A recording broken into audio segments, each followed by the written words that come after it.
बंदी छोड़ सतगुरु रामपाल जी परमेश्वर जी की जय हो। सत्साई भाई और बहनों, दया परमपिता परमेश्वर सतगुरु रामपाल जी भगवान की, जिनके विशेष आशीर्वाद से, जिनकी विशेष कृपा दृष्टि से आप और हम सभी भगत भाई बहन यथार्थ बोध के सरलार्थ के ऊपर वीडियो के माध्यम से बहुत कुछ भक्ति मार्ग के गूढ़ रहस्य समझते जा रहे हैं।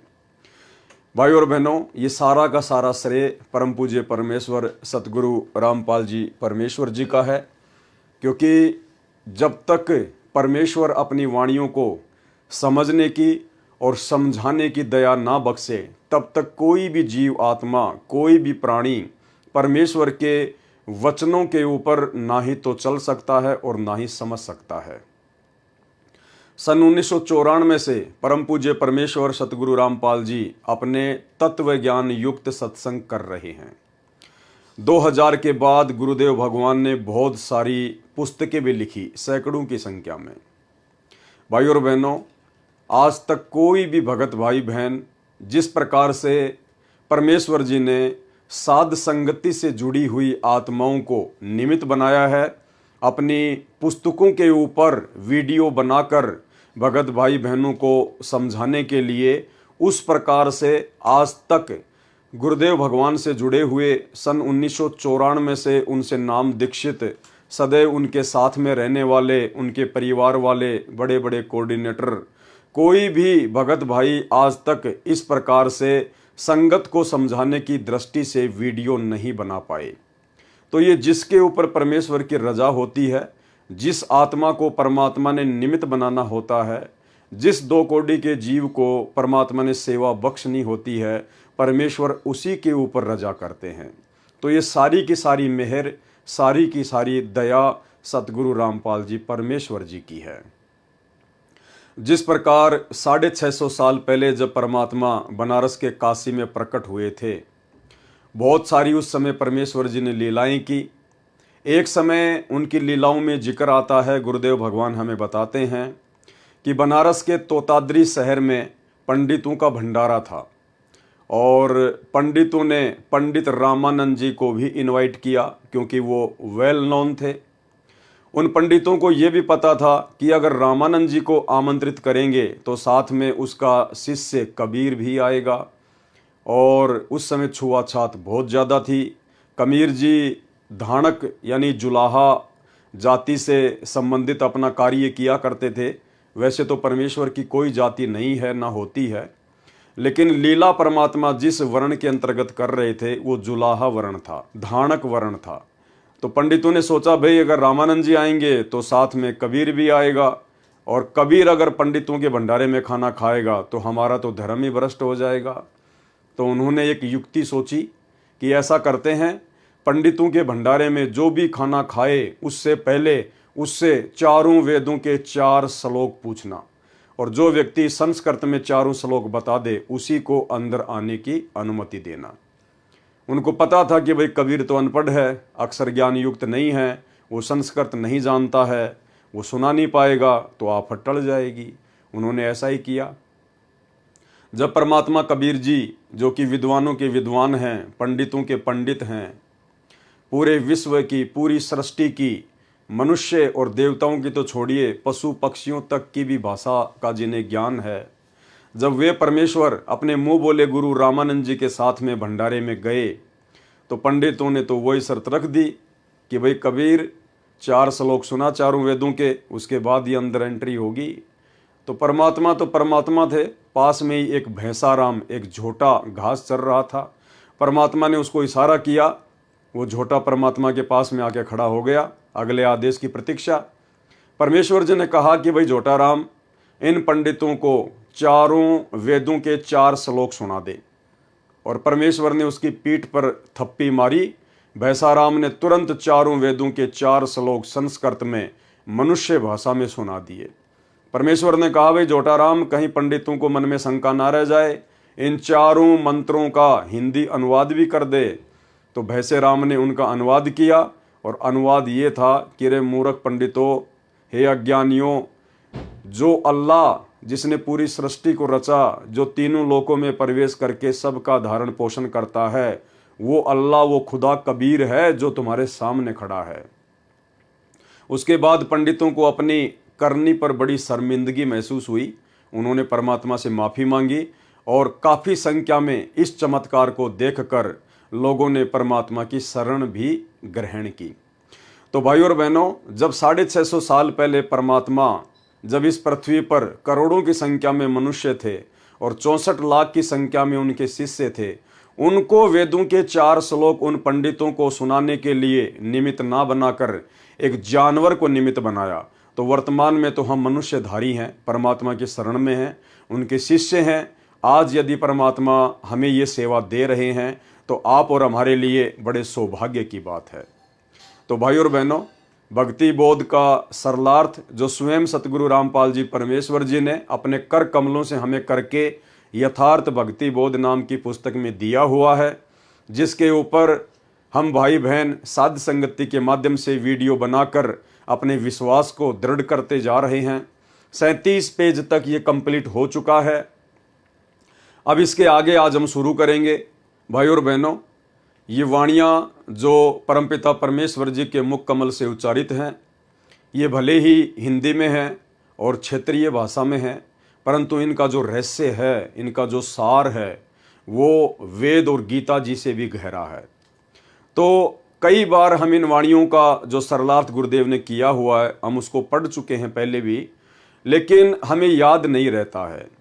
तो इसका मतलब ये नहीं है कि यदि हमें वाणियों का सरलार्थ याद नहीं होगा तो हम जो 3 समय का पाठ करते हैं तो हमें उन पाठ का लाभ नहीं मिलेगा। ऐसा बिल्कुल भी नहीं है। परमेश्वर की वाणियाँ स्वयं सिद्ध हैं। आदरणीय गरीबदास जी महाराज जी के सदग्रंथ साहिब से निकाली गई ये वाणियाँ स्वयं सिद्ध हैं। स्वयं सिद्ध का मतलब होता है जिस प्रकार डॉक्टर मरीज को कैप्सूल देता है या टैबलेट देता है, तो मरीज को नहीं पता उस कैप्सूल के अंदर क्या है, लेकिन डॉक्टर ने जिस रोग के लिए वो कैप्सूल बनाया गया है वो परफेक्ट रूप से बनाया है। अब वो मरीज चाहे उसको खोल कर देखे या ना देखे, चाहे उसकी जांच करे या ना करे, उसने तो अपना काम उस रोग पर करना ही करना है। तो इसी प्रकार परमेश्वर की जो वाणियाँ हैं, जिनके ऊपर हम वीडियो बना रहे हैं, परमेश्वर जी ने जिनका सरलार्थ किया हुआ है, ये वाणियाँ स्वयं सिद्ध हैं। जिन वाणियों को हम 3 समय की आरतियों के माध्यम से पाठ करते हैं, उच्चारित करते हैं प्रतिदिन, तो भले ही हमें इन वाणियों का यथार्थ सरलार्थ ज्ञान नहीं है, हमें इनके यथार्थ अनुवाद का ज्ञान नहीं है, लेकिन जब हम 3 समय की आरतियों के रूप में इनका पाठ करते हैं प्रतिदिन, तो वाणियाँ अपना कंप्लीट काम करती हैं। ये वाणियाँ स्वयं सिद्ध हैं। और एक अन्य उदाहरण गुरुदेव भगवान ने दिया कि जिस प्रकार किसी व्यक्ति को अगर सर्प काट ले तो व्यक्ति तो बेहोश हो जाता है, जहर का असर हो जाता है, फिर एक गारुड़ को बुलाया जाता है। गारुड़ उसको कहते हैं जो सर्प काटे हुए व्यक्ति को कुछ मंत्र बोलकर वापस होश में ला दे। तो वो व्यक्ति तो बेहोश पड़ा है और गारुड़ ऊपर से उसके ऊपर मंत्र पढ़ रहा है और उन मंत्रों का प्रभाव उस बेहोश व्यक्ति के ऊपर भी होता है और कुछ ही समय में वो होश में आ जाता है।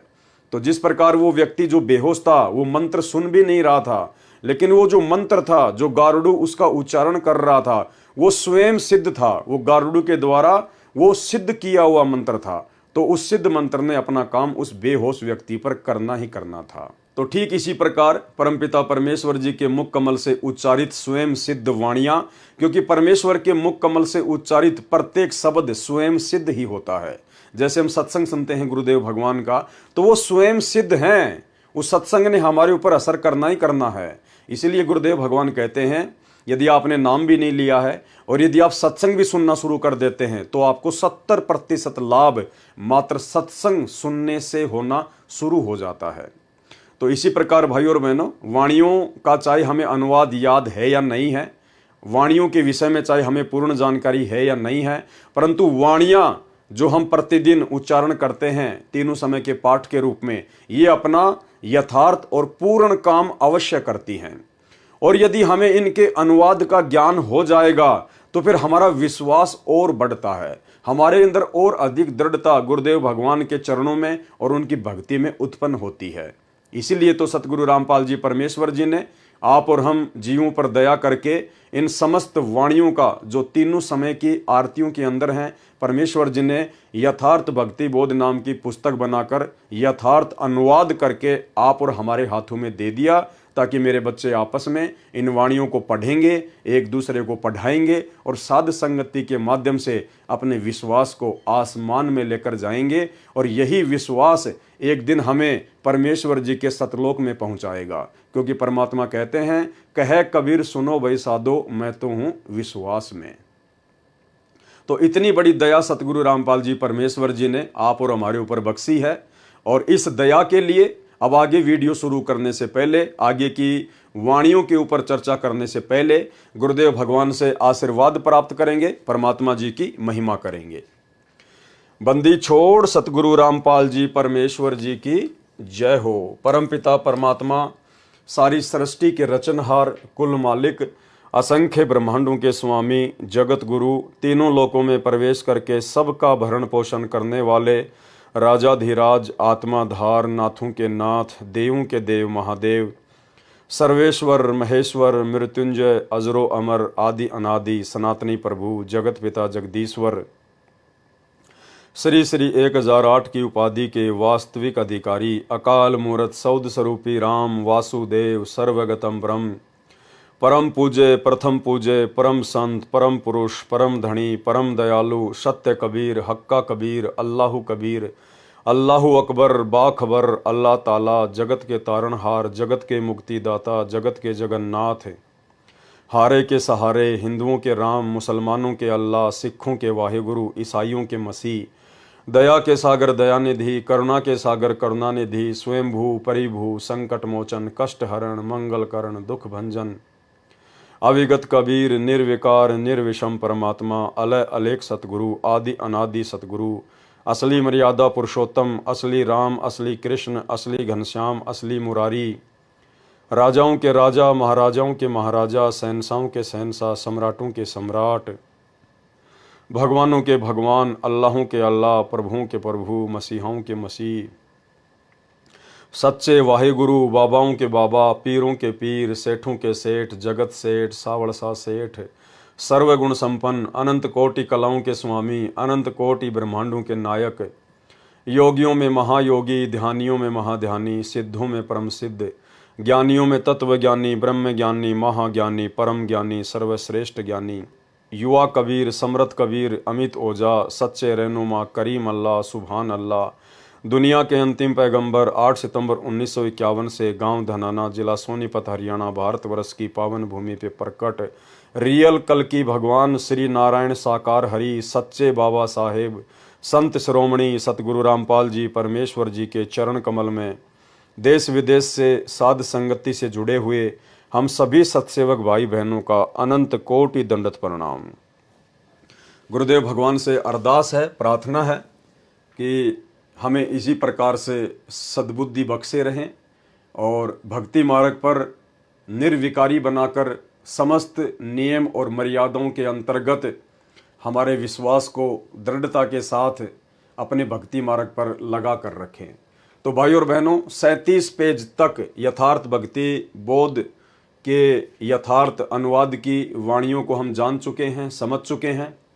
उसके बाद हम यहाँ से शुरू करेंगे वाणी। गरीब पट्टन घाट लखाइयाँ अगम भूमि का भेद, ऐसा सतगुरु हम मिला अष्ट कमल दल छेद। पट्टन घाट लखाइयाँ, पट्टन घाट का मतलब होता है त्रिकुटी से ऊपर का लोक, यानी सतलोक। लखाइयाँ यानी उस सतगुरु ने मुझे सतलोक का रास्ता दिखाया, अगम भूमि का भेद, और मुझे आगे की भूमि का भेद बताया, आगे का रास्ते का, सतलोक का मुझे भेद बताया। ऐसा सतगुरु हम मिला, यानी आज हमें ऐसे सतगुरु मिले हैं संत रामपाल जी के रूप में, अष्ट कमल दल छेद, जिन्होंने अक्षर पुरुष का मंत्र देकर, सतनाम का दूसरा मंत्र देकर हमारा 8वां कमल भी छेद दिया, अर्थात खोल दिया। गरीब पट्टन घाट लखाइयां अगम भूमि का भेद, यानी सेम इसका वही अनुवाद है कि परमेश्वर जी ने हमें सतलोक का रास्ता दिखाया और सतलोक जाने के लिए आगे की जो भूमि है परमेश्वर ने उसका भेद बताया। और ऐसा सतगुरु हम मिला, आज हमें ऐसे सतगुरु मिल गए संत रामपाल जी के रूप में। अष्ट कमल दल सेव, जिन्होंने 8वां कमल दल यानी अक्षर पुरुष के लोक का कमल दल खोलने की पूजा बता दी। सेव यानी पूजा, सरलार्थ। दोनों वाणियों का एक जैसा ही भावार्थ है कि ऐसा सतगुरु मिला जिसने अगम भूमि अर्थात आगे के स्थान सत्यलोक का भेद रहस्य बताया। गरीब पट्टन घाट लखाइया, अगम भूमि का भेद। वह पट्टन अर्थात परलोक जाने का घाट, घाट यानी जैसे हम कहते हैं ना घाटी, यानी पहाड़ों के ऊपर चढ़ना फिर नीचे उतरना, उसको कहते हैं घाट, घाटी। पर्वतों के बीच का रास्ता घाटी। लखाइया अर्थात आंखों से दिखाया। अष्ट कमल को छेद कर खोल कर सत्यलोक ले गया। सतगुरु ने वह सेव अर्थात पूजा बताई जिससे अष्ट कमल अर्थात 8वां कमल खिल गया। 8वां कमल ये अक्षर पुरुष के लोक का है। अक्षर पुरुष का स्थान सूक्ष्म शरीर में है, जो शरीर में बने ब्रह्मांड के पार है। अब आगे परमात्मा हमें थोड़ा सा जो है वो कमलों के विषय में जानकारी दे रहे हैं। तो भाई और बहनों, ये जानकारी भी हमारे लिए बहुत आवश्यक है। थोड़ी बहुत जानकारी हमें जरूर होनी चाहिए कि हमारे शरीर में कुल कितने कमल हैं, कौन सा कमल जो है वो किसका है। तो जानकारी दी है परमात्मा ने, ध्यान से देखिए। मानव शरीर में कुल 7 कमल हैं, यानी हमारे शरीर में कुल कितने कमल हैं? 7, जो एक पिंड कहलाता है, जिसे शरीर भी कहते हैं।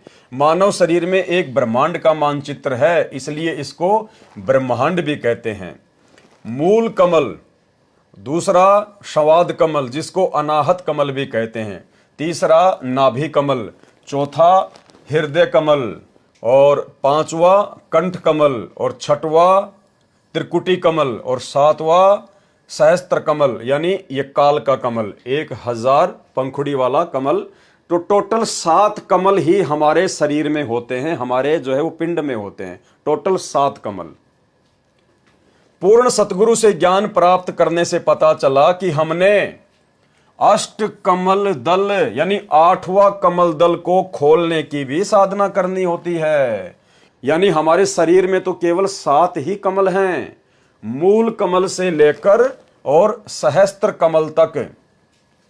लेकिन जब हमें सतगुरु मिला, हमें पूर्ण सतगुरु मिले, हमें तत्वदर्शी संत मिले, तो उन्होंने हमें बताया, पूर्ण सतगुरु से ज्ञान प्राप्त करने से पता चला कि हमने अष्ट कमल दल को खोलने की साधना भी करनी चाहिए।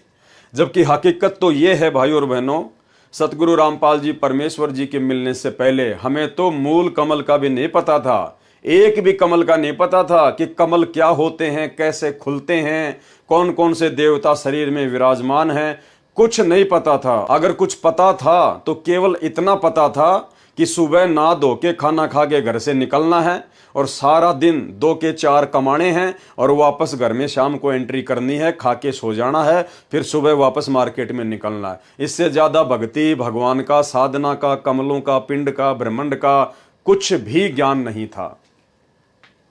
पूर्ण सतगुरु से ज्ञान प्राप्त करने से पता चला कि हमने अष्ट कमल दल को खोलने की साधना करनी है। यानी 7 कमलों के अलावा 8वां कमल भी खोलने की साधना करती है, जो कि हमारे सूक्ष्म शरीर में होता है। तब पूर्ण मोक्ष का मार्ग स्पष्ट होगा।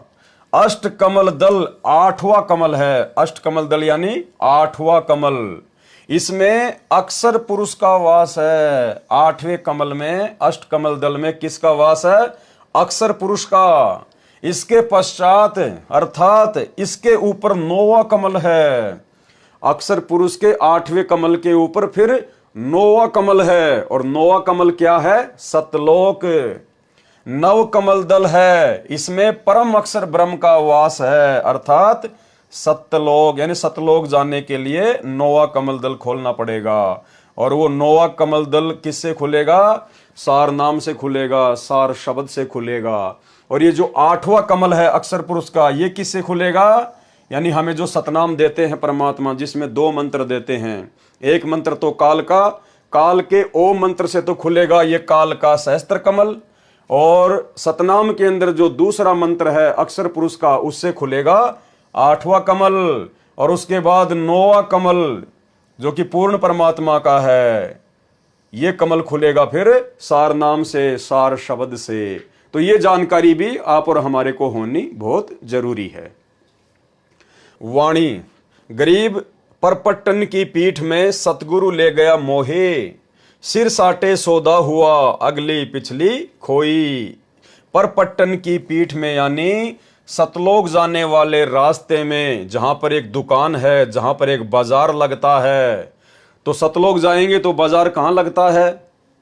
क्या बताया परमात्मा ने कि सबसे बड़ा बखेड़ा होगा त्रिकुटी पर। तो त्रिकुटी वो बाजार है, वो पीठ है, वो दुकान है। परपट्टन की पीठ में यानी सतलोक जाने के रास्ते में एक बाजार लगता है, एक दुकान है। परपट्टन का मतलब होता है सबसे ऊपर वाला लोक, तो चाहे उसको सबसे ऊपर वाला लोक कहो, चाहे उसको सतलोक कहो। परपट्टन की पीठ में यानी जब हम सतलोक के लिए जाएंगे अपने सतगुरु के साथ, तो उसके रास्ते में एक दुकान पड़ेगी, एक बाजार मिलेगा, जहां सतगुरु ले गया मोहे, जहां मुझे मेरा सतगुरु अपने साथ में ले गया। सिर साटे सौदा हुआ अगली पिछली खोई। सिर साटे सौदा हुआ और अगली पिछली खोई। अगली पिछली का मतलब परमात्मा ने बताया कि हमारे शरीर में जो ये सातों जो ये कमल हैं, जिनकी हमने साधना की है, मूल कमल से लेकर और ये सहस्त्र कमल तक की, तो ये सारी की सारी जो कमाई है ये हम वहां पर जमा करवा देंगे, अगली और पिछली। तो परमात्मा क्या कह रहे हैं? मूल कमल से लेकर त्रिकुटी तक की जो कमाई है वो तो है हमारी पिछली कमाई, और जो ये सहस्त्र कमल की जो कमाई है ओम नाम की, ये है अगली कमाई। तो ये अगली और पिछली सारी की सारी जो कमाई है ये हम त्रिकुटी पर अपने सतगुरु के साथ जाकर जमा करवा देंगे। गरीब परपट्टन की पीठ में सतगुरु ले गया मोहे, सिर साटे सौदा हुआ और अगली पिछली खोही। सरलार्थ, परपट्टन अर्थात परलोक जाने के मार्ग में, पीठ अर्थात दुकान में सतगुरु मुझे ले गया, यानी धर्मराज के दरबार में ले गए। सिर साटे सौदा हुआ अगली पिछली खोही, जिसमें सत्य साधना करने वाला साधक अपना जीवन पूरा करके भक्ति करता हुआ शरीर छोड़कर जाता है।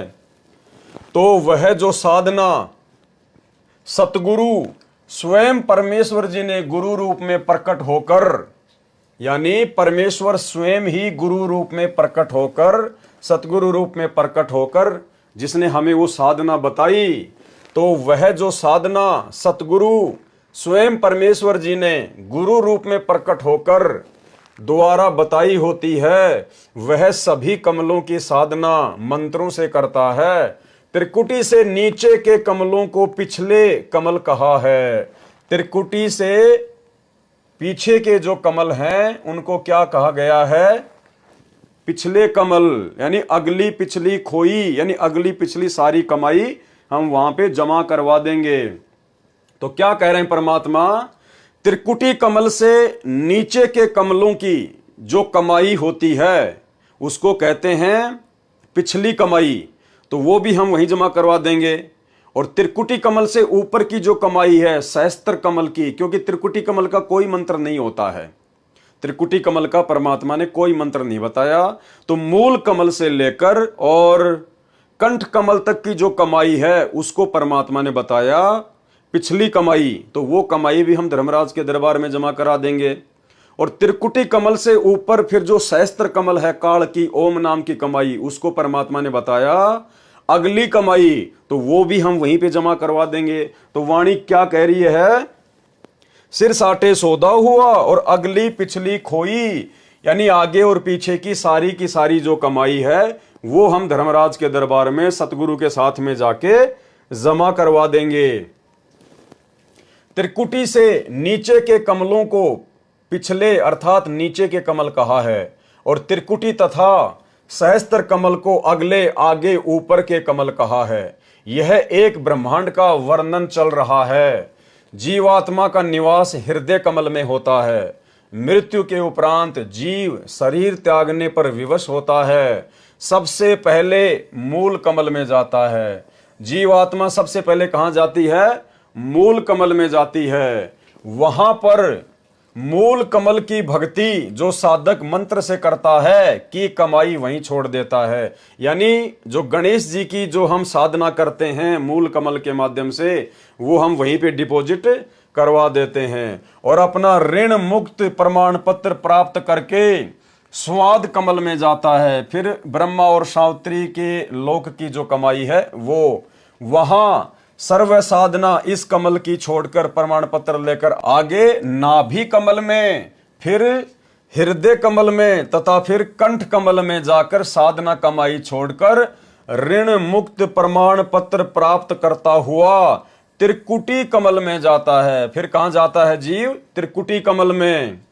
त्रिकुटी कमल का कोई जाप मंत्र नहीं होता है। त्रिकुटी कमल का कोई जाप मंत्र नहीं होता है। फिर मूल कमल से कंठ कमल तक की साधना की कमाई भक्ति धन वहां छोड़कर आगे खाली होकर चला, उसे अगली पिछली कमाई खोई अर्थात समाप्त कर दी, हमने वहीं दान कर दी कि लो भाई तुम्हारी कमाई और हमें ऋण मुक्त करो। उपरोक्त कमलों से रास्ता प्राप्त करने के जो 5 नाम मंत्र हैं वह हमारा प्रथम मंत्र दीक्षा कहलाती है। यानी गुरुदेव भगवान कह रहे हैं कि मूल कमल से लेकर और ये कंठ कमल तक की जो कमाई है, जो मंत्र है, ये क्या कहलाती है? प्रथम नाम दीक्षा कहलाती है। दूसरा दीक्षा मंत्र सत्य नाम कहा जाता है, सतनाम, जिसमें 2 नाम होते हैं, ओम प्लस तत् सांकेतिक है। ओम यह ब्रह्म का जाप है, सहस्त्र कमल की कमाई भक्ति धन है। यानी ओम नाम की जो कमाई है वो 7वें कमल की है, सहस्त्र कमल की है। 1000 पंखुड़ियों का जो कमल है ये किसका है? काल का कमल है। तो ओम नाम की जो कमाई है वो हम इस काल को सौंप देते हैं। सहस्त्र कमल की कमाई है, भक्ति धन है। गीता अध्याय 8 श्लोक 13 में कहा है कि मुझ ब्रह्म का केवल एक ओम अक्षर है, इसे ब्रह्मलोक प्राप्त होता है। जो साधक सतगुरु से तत्व ज्ञान समझ लेता है वह केवल जरा मरण अर्थात वृद्ध अवस्था तथा मृत्यु के दुख से छूटने का ही प्रयत्न करता है। गीता अध्याय 18 श्लोक 66 में कहा है कि मेरे यानी ब्रह्म के सर्व धार्मिक कर्म अर्थात साधना मुझ में छोड़कर तू केवल उस एक सर्वशक्तिमान परमात्मा की शरण में जा। कौन है सर्वशक्तिमान परमात्मा? सतगुरु रामपाल जी परमेश्वर, असली कबीर देव भगवान। ये है वो सर्वशक्तिमान परमात्मा जिसकी शरण में जाने के लिए ब्रह्म कह रहा है, काल कह रहा है, मैं तुझे सर्व पापों से मुक्त कर दूंगा, तू चिंता मत कर। इसलिए ओम नाम की भक्ति कमाई सहस्त्र कमल में धर्म राय के पास छोड़कर आगे अष्ट कमल की ओर साधक चलता है। यानी काल का पूरा हिसाब कंप्लीट करके फिर आगे जीव कहां चलता है? अक्षर पुरुष के लोक की तरफ, अष्ट कमल की ओर। सहस्त्र कमल की साधना को अगली भक्ति की कमाई कहा गया है। यानी काल की जो कमाई है, सहस्त्र जो कमल की जो कमाई है ओम नाम की, उसको क्या कहा गया है? अगली कमाई। पहले हम प्रत्येक देव की साधना का फल उनके लोक स्वर्ग में खा खर्च कर समाप्त करके सदा जन्म मरण के चक्कर में रहते थे। सतगुरु का साधक उन सर्व देवों प्रभुओं की भक्ति को छोड़कर आगे मोक्ष स्थान को चलता है। इसलिए कहा है कि परलोक जाने के लिए ऐसी दुकान पर ले गए। कौन ले गए? सतगुरु ले गए, सतगुरु रामपाल जी ले गए। परलोक जाने के लिए ऐसी दुकान पर ले गए जहां अगली ब्रह्म साधना और पिछली नीचे के कमलों की साधना खोई, यानी प्रतिफल लिए बिना छोड़कर चल पड़े। क्या कहा परमेश्वर जी ने? गरीब परपट्टन की पीठ में सतगुरु ले गया मोही, सिर साटे सौदा हुआ और अगली पिछली खोई। यानी हमने अपने इस पिंड की सारी की सारी जो कमाई थी वो हमने धर्मराज के दरबार में दान कर दी, अपने सतगुरु के साथ जाके उनको दे दी। जितने भी पुण्य थे वे भी छोड़ दिए, यानी पांचों यज्ञ जो हम करते हैं वो सब के सब हम उसको वहीं पे दान कर दिए। जितने भी पुण्य थे वे भी छोड़ दिए। पापों के बदले पुण्य छोड़कर हम पाप रहित हो गए, क्योंकि सतलोक में सार नाम की कमाई साथ जाएगी। वाणी गरीब परपटन की पीठ में सतगुरु ले गया साथ, यानी सतलोक जाने वाले रास्ते के बीच में जब वो त्रिकुटी आती है, धर्मराय का दरबार आता है, वो दुकान आती है, वो बाजार आता है, वहां मुझे सतगुरु अपने साथ में लेके गया। गरीब परपटन की पीठ में सतगुरु ले गया साथ, और जहां हीरे माणक बिके पारस ला गया हाथ। और मैंने वहां क्या देखा, यानी भाई और बहनों, परमात्मा हमें समझा रहे हैं, आदरणीय गरीबदास जी महाराज जी को आधार बनाकर हमें समझा रहे हैं कि जब हमारा ये शरीर छूटेगा और जब हमारे पूज्य गुरुदेव भगवान हमारे साथ में सूक्ष्म रूप में, जब हमारे साथ में शब्द रूप में जाएंगे धर्मराज के दरबार में हमारा हिसाब किताब करवाने के लिए, तो क्या कह रहे हैं, गरीब परपट्टन की पीठ में, यानी सतलोक जाने के रास्ते में जब बीच में त्रिकुटी आएगी, बाजार आएगा है, तो वहां पर मुझे कौन लेके जाएगा, सतगुरु ले गया साथ। मेरे सतगुरु मेरे साथ जाएंगे शब्द रूप में या फिर ये शाश्वत रूप में, जैसा भी होगा परमात्मा हमें साथ लेके जाएंगे।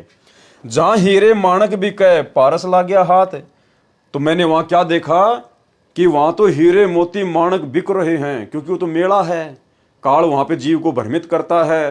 तो गरीबदास जी हमें आगाह कर रहे हैं कि जब तुम अपने सतगुरु के साथ में वहां जाओगे ना, तो तुम्हारे पास में तो बहुत ज्यादा भक्ति धन होगा, तुम तो लबालब होंगे।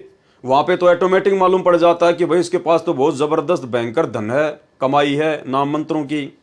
तो कहते हैं वहां पर जहां हीरे माणक बिके, वहां पर हीरे और माणक बिकेंगे। वो कैसे बिकेंगे, हीरे माणक, यानी वहां पर बड़े बड़े देवता लोग आ जाएंगे और वो कहेंगे आओ जी आप हमारे लोक में चलो।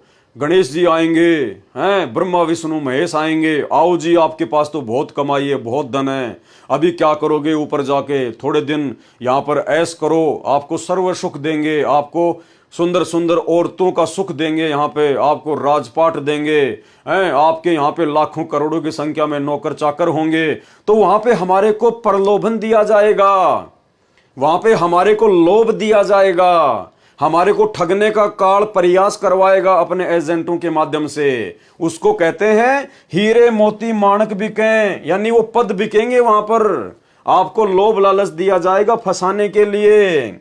लेकिन जो सच्चा भगत होगा वो क्या सोचेगा कि जहां हीरे माणक बिके पारस ला गया हाथ। सच्चा भगत क्या क्या सोचेगा कि मेरे हाथ तो पारस लग गया, अरे मुझे तो धरती पर सतगुरु मिल गया, तत्वदर्शी संत मिल गया, मेरे हाथ में तो पारस है। पारस यानी किसी भी चीज को सोना बना दे, कीमती बना दे, तो मैं तुम्हारे हीरे मोती माणक लेके क्या करूंगा भाई, जब मेरे हाथ में पहले से ही पारस है, यानी पहले से ही मेरे पास में सतगुरु है, और मैंने तो सतलोक जाने की भक्ति करी है। मैंने तुम्हारे यहाँ के छोटे मोटे पद, इंद्रदा राज कागदा विष्टा ना भोगा इंद्राणी नु, है, तुम्हारे छोटे मोटे पद प्राप्त करने के लिए मैंने धरती पर भक्ति नहीं करी, मैंने सतलोक जाने की साधना की है। तो तुम्हारे हीरे मोती माणक लाल मुझे नहीं चाहिए, ये तेरा गणेश का पद, माता का पद, है, ब्रह्मा विष्णु महेश का पद, शिवलोक का पद, ये हमें नहीं चाहिए भैया। हमारे हाथ में तो पारस लगा हुआ है, हमारे पास तो दुनिया के सबसे कीमती वस्तु है, सतगुरु है, सतगुरु की भक्ति है। हमें हीरे मोती माणक लाल नहीं चाहिए, हमें तो सतलोक जाना है, हम तो देखेंगे भी नहीं इनकी तरफ। गरीब परपटन की पीठ में सतगुरु ले गया साथ, और जहां हीरे माणक बिके पारस ला गया हाथ। सरलार्थ, परलोक में जाने के लिए जिस पीठ अर्थात बाजार पर मुझे सतगुरु साथ लेकर गए, कहां, त्रिकुटी, वहीं पर हीरे मोती भी बिक रहे थे। यहां पर हीरे मोती का भावार्थ है कि स्वर्ग में देव पद, ये तो मोती जानो, स्वर्ग में जो देव पद हैं जिनका हमारे को प्रलोभन दिया जाएगा, वो तो क्या है, मोती। तथा ब्रह्मलोक में यानी महास्वर्ग में जो देव पद हैं उनको जानो हीरे। भावार्थ है कि हम अपनी भक्ति कमाई धन से देव पद भी प्राप्त कर सकते हैं। अन्य भगत ऐसा कर रहे थे, परंतु मेरे हाथों पारस लग गया। पारस का तात्पर्य सार शब्द, सार नाम, जिससे स्वयं तो महिमावान हुआ, अन्य भक्तों को भी पारस रूपी सार नाम व सत्य नाम देकर भक्ति धन के धनी बनाए।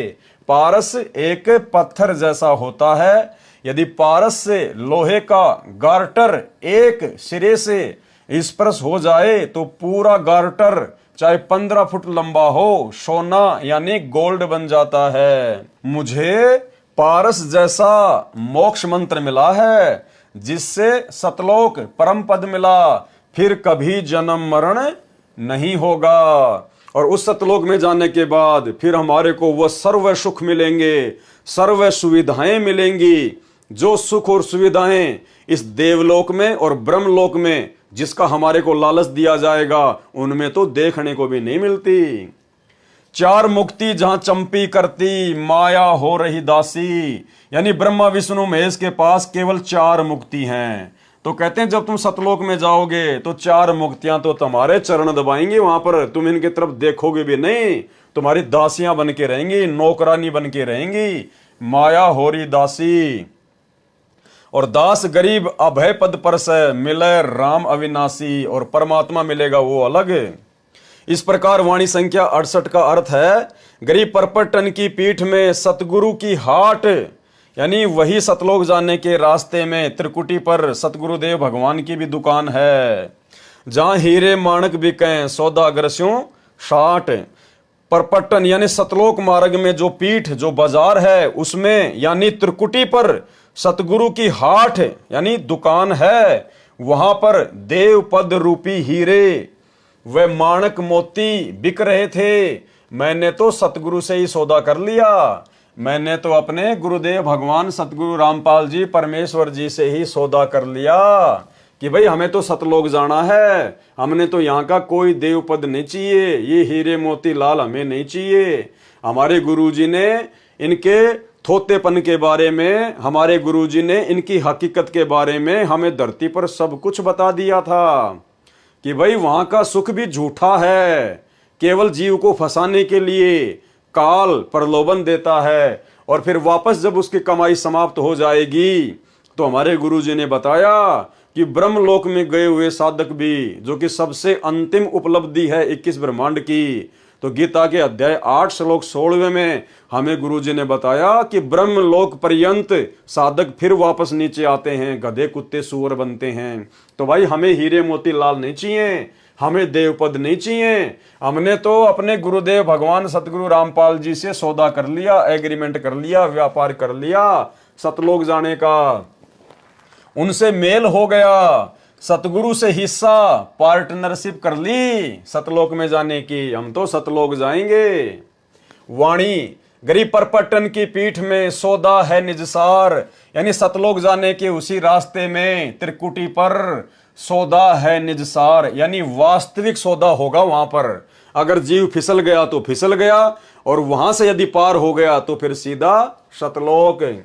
हमको सतगुरु ले गया ओगट घाट उतार। हमें हमारे सतगुरु देव भगवान गहरे रास्ते से, उबड़ खाबड़ रास्ते से, पता नहीं कौन सी भंवर गुफा, कौन सी सुन, कौन सी बेसुन, कौन सा लोक, यानी ऐसे ओगट घाट रास्ते से हमें हमारा परमात्मा सतलोक ले गया। गरीब परपटन की पीठ में सौदा है निजसार, और हमको सतगुरु ले गया ओगट घाट उतार। सरलार्थ, परलोक बाजार में वास्तविक भक्ति का सौदा है। यदि सतगुरु मिल जाए तो मेरे को सतगुरु ओगट घाट, अर्थात जिस घाटी का किसी को पता ना हो, जिस रास्ते का किसी को पता ना हो, वह ओगट घाट कहा है। जिस मार्ग से केवल सतगुरु ही पार ले जा सकता है। कौन ले जा सकता है उस ओगट घाट से पार? केवल सतगुरु। और वो सतगुरु भाई और बहनों आज हमें प्राप्त है। गरीबदास जी कहीं भी ये नहीं कह रहे कि परमात्मा पार कर देगा, या फिर परमात्मा के नाम की कोई फोटो पार कर देगी, जो ना चल सकती, ना बोल सकती, ना आशीर्वाद दे सकती, ना सत्संग सुना सकती। वो फोटोएं पार नहीं करेंगी, हमें तो जिंदा सतगुरु पार करेगा, जिंदा सतगुरु। जिस मार्ग से केवल सतगुरु ही पार ले जा सकता है। सो सतगुरु मिला तो मुझे पार ले गया। गरीबदास जी कह रहे हैं मुझे वो सतगुरु ले गया और वही सतगुरु आज हमें मिला है। इसलिए गरीबदास जी हमें विश्वास दिला रहे हैं कि आप अंतिम श्वास तक अपने सतगुरुदेव भगवान पर विश्वास करके भक्ति पर मर्यादाओं के साथ में डटे रहना। ये पक्का सतगुरु है, ये सतलोक ले जाकर ही छोड़ेगा। वाणी गरीब परपटन की पीठ में प्रेम प्याले खूब, यानी सतलोक जाने के रास्ते में वहां पे बड़ा आनंद है, बड़ा प्रेम है। जहां हम सतगुरु ले गया मतवाला महबूब, यानी वो मतवाला महबूब, मतवाला सतगुरु, प्यारा सतगुरु जहां मुझे ले गया। परलोक बाजार त्रिकुटी में सतगुरु के साथ प्रेम भाव हो जाने से बहुत आनंद प्राप्त हुआ। जिस प्रकार हमें यहां आनंद प्राप्त है आज कि हम सतगुरु रामपाल जी परमेश्वर जी की शरण में हैं, क्योंकि हमारा मोक्ष निश्चित है। हम तो चद्दर ओढ़ कर सो रहे हैं। अगर आजीवन मर्यादा में रहकर इसी प्रकार से भक्ति करते रहे तो हमारे मोक्ष में कोई संशय नहीं, हम आनंदित हैं। परलोक बाजार त्रिकुटी में सतगुरु के साथ प्रेम भाव हो जाने से बहुत आनंद प्राप्त हुआ। सतगुरु महबूब की तरह अपना लगा। जिस प्रकार हमें यहीं पर हमारे सतगुरुदेव भगवान सबसे ज्यादा प्रिय और प्यारे लग रहे हैं। सबसे अधिक प्रिय हमें कौन लगते हैं? हमारे गुरुदेव भगवान। वे मतवाले अर्थात मस्त हैं। वाणी गरीब परपटन की पीठ में मतवाले मस्तान, और हमको सतगुरु ले गया अमरापुर स्थान, यानी सतलोक जाने के रास्ते में उस परपटन की पीठ में बहुत सारे मतवाले और मस्ताने लोग थे। छोटे मोटे देव पद लेकर मस्त हो रहे थे, हीरे मोती माणक उस काल के लेकर मस्त हो रहे थे, वहीं पे अपनी भक्ति को बर्बाद कर रहे थे। और मुझे तो सतगुरु ले गया उस अमरापुर स्थान। परलोक बाजार पीठ में अन्य बहुत से साधक मिले जो अपनी साधना से काल लोक में देव पद प्राप्त करके मतवाले खुशी से नाच रहे थे, क्योंकि उन मूर्खों को सतगुरु मिला नहीं। और यदि उनको सतगुरु मिला तो उन्होंने धरती पर सतगुरु के वचन की पालना करी नहीं, मर्यादा में रही नहीं।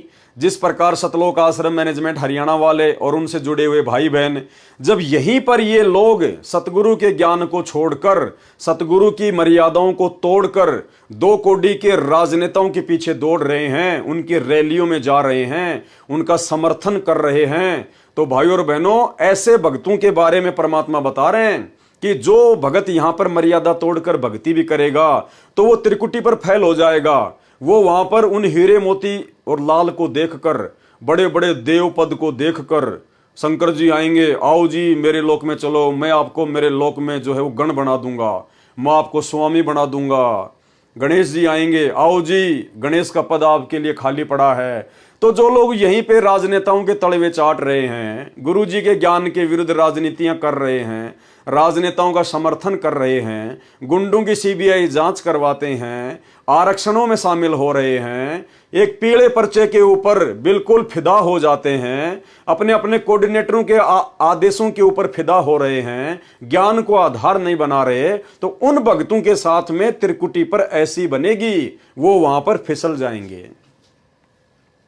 गरीब परपटन की पीठ में मतवाले मस्तान, और हमको सतगुरु ले गया अमरापुर स्थान। परलोक बाजार अर्थात त्रिकुटी में अन्य बहुत से साधक मिले जो अपनी अपनी साधना से काल लोक में देव पद प्राप्त करके मतवाले अर्थात खुशी से नाच रहे थे। जैसे आज नरेंद्र मोदी की रैली में हरियाणा के भगत खुशी से नाच रहे हैं, उसी में मस्तान यानी मगन थे। परंतु हमको, गरीबदास जी को, यानी हम भक्तों ने अपने ऊपर लेना है ये, परंतु हमको सतगुरु अमुक स्थान यानी सतलोक में ले गए, यानी हम नहीं फंसे उस काल के चक्कर में। वाणी गरीब बंकनाल के अंतरे त्रिवेणी के तीर। बंकनाल परमात्मा ने बताया हमारे पीछे कमर में जो रीढ़ की हड्डी है, मूल कमल से लेकर त्रिकुटी कमल तक, उसके अंदर एक नाड़ी है टेढ़ी मेढ़ी, टेढ़ी मेढ़ी, बंकनाल, बंक यानी बाकी। बंकनाल के अंतरे त्रिवेणी के तीर, हम वहीं से उस बंकनाल के माध्यम से मूल कमल से आत्मा फिर ऊपर जाएगी त्रिकुटी तक। बंकनाल के अंतरे त्रिवेणी के तीर, और मानसरोवर हंस है बाणी को किलकीर। वहां पर जब हम मानसरोवर में जाएंगे, परमात्मा हमें लेकर जाएंगे, तो वहां पर परमात्मा भक्तों की छटनी करेंगे मानसरोवर पर। वाणी कोकिल कीर, वहां भक्तों की वाणी से, उनके विचारों से पहचाना जाएगा कि कौन तो जो है वो कौवा है, कीर यानी कौवा, और कौन भगत कोयल है, कोकिल यानी कोयल, यानी किस भगत ने मर्यादा निभाई है और किस भगत ने धरती पर मर्यादा तोड़ी है। कौन भगत सतलोक जाने के योग्य हुआ है और कौन भगत अभी वापस काल लोक में ही रहने के लायक है। तो ये छटनी फिर परमात्मा लास्ट कहां करेगा? मानसरोवर पर ले जाकर।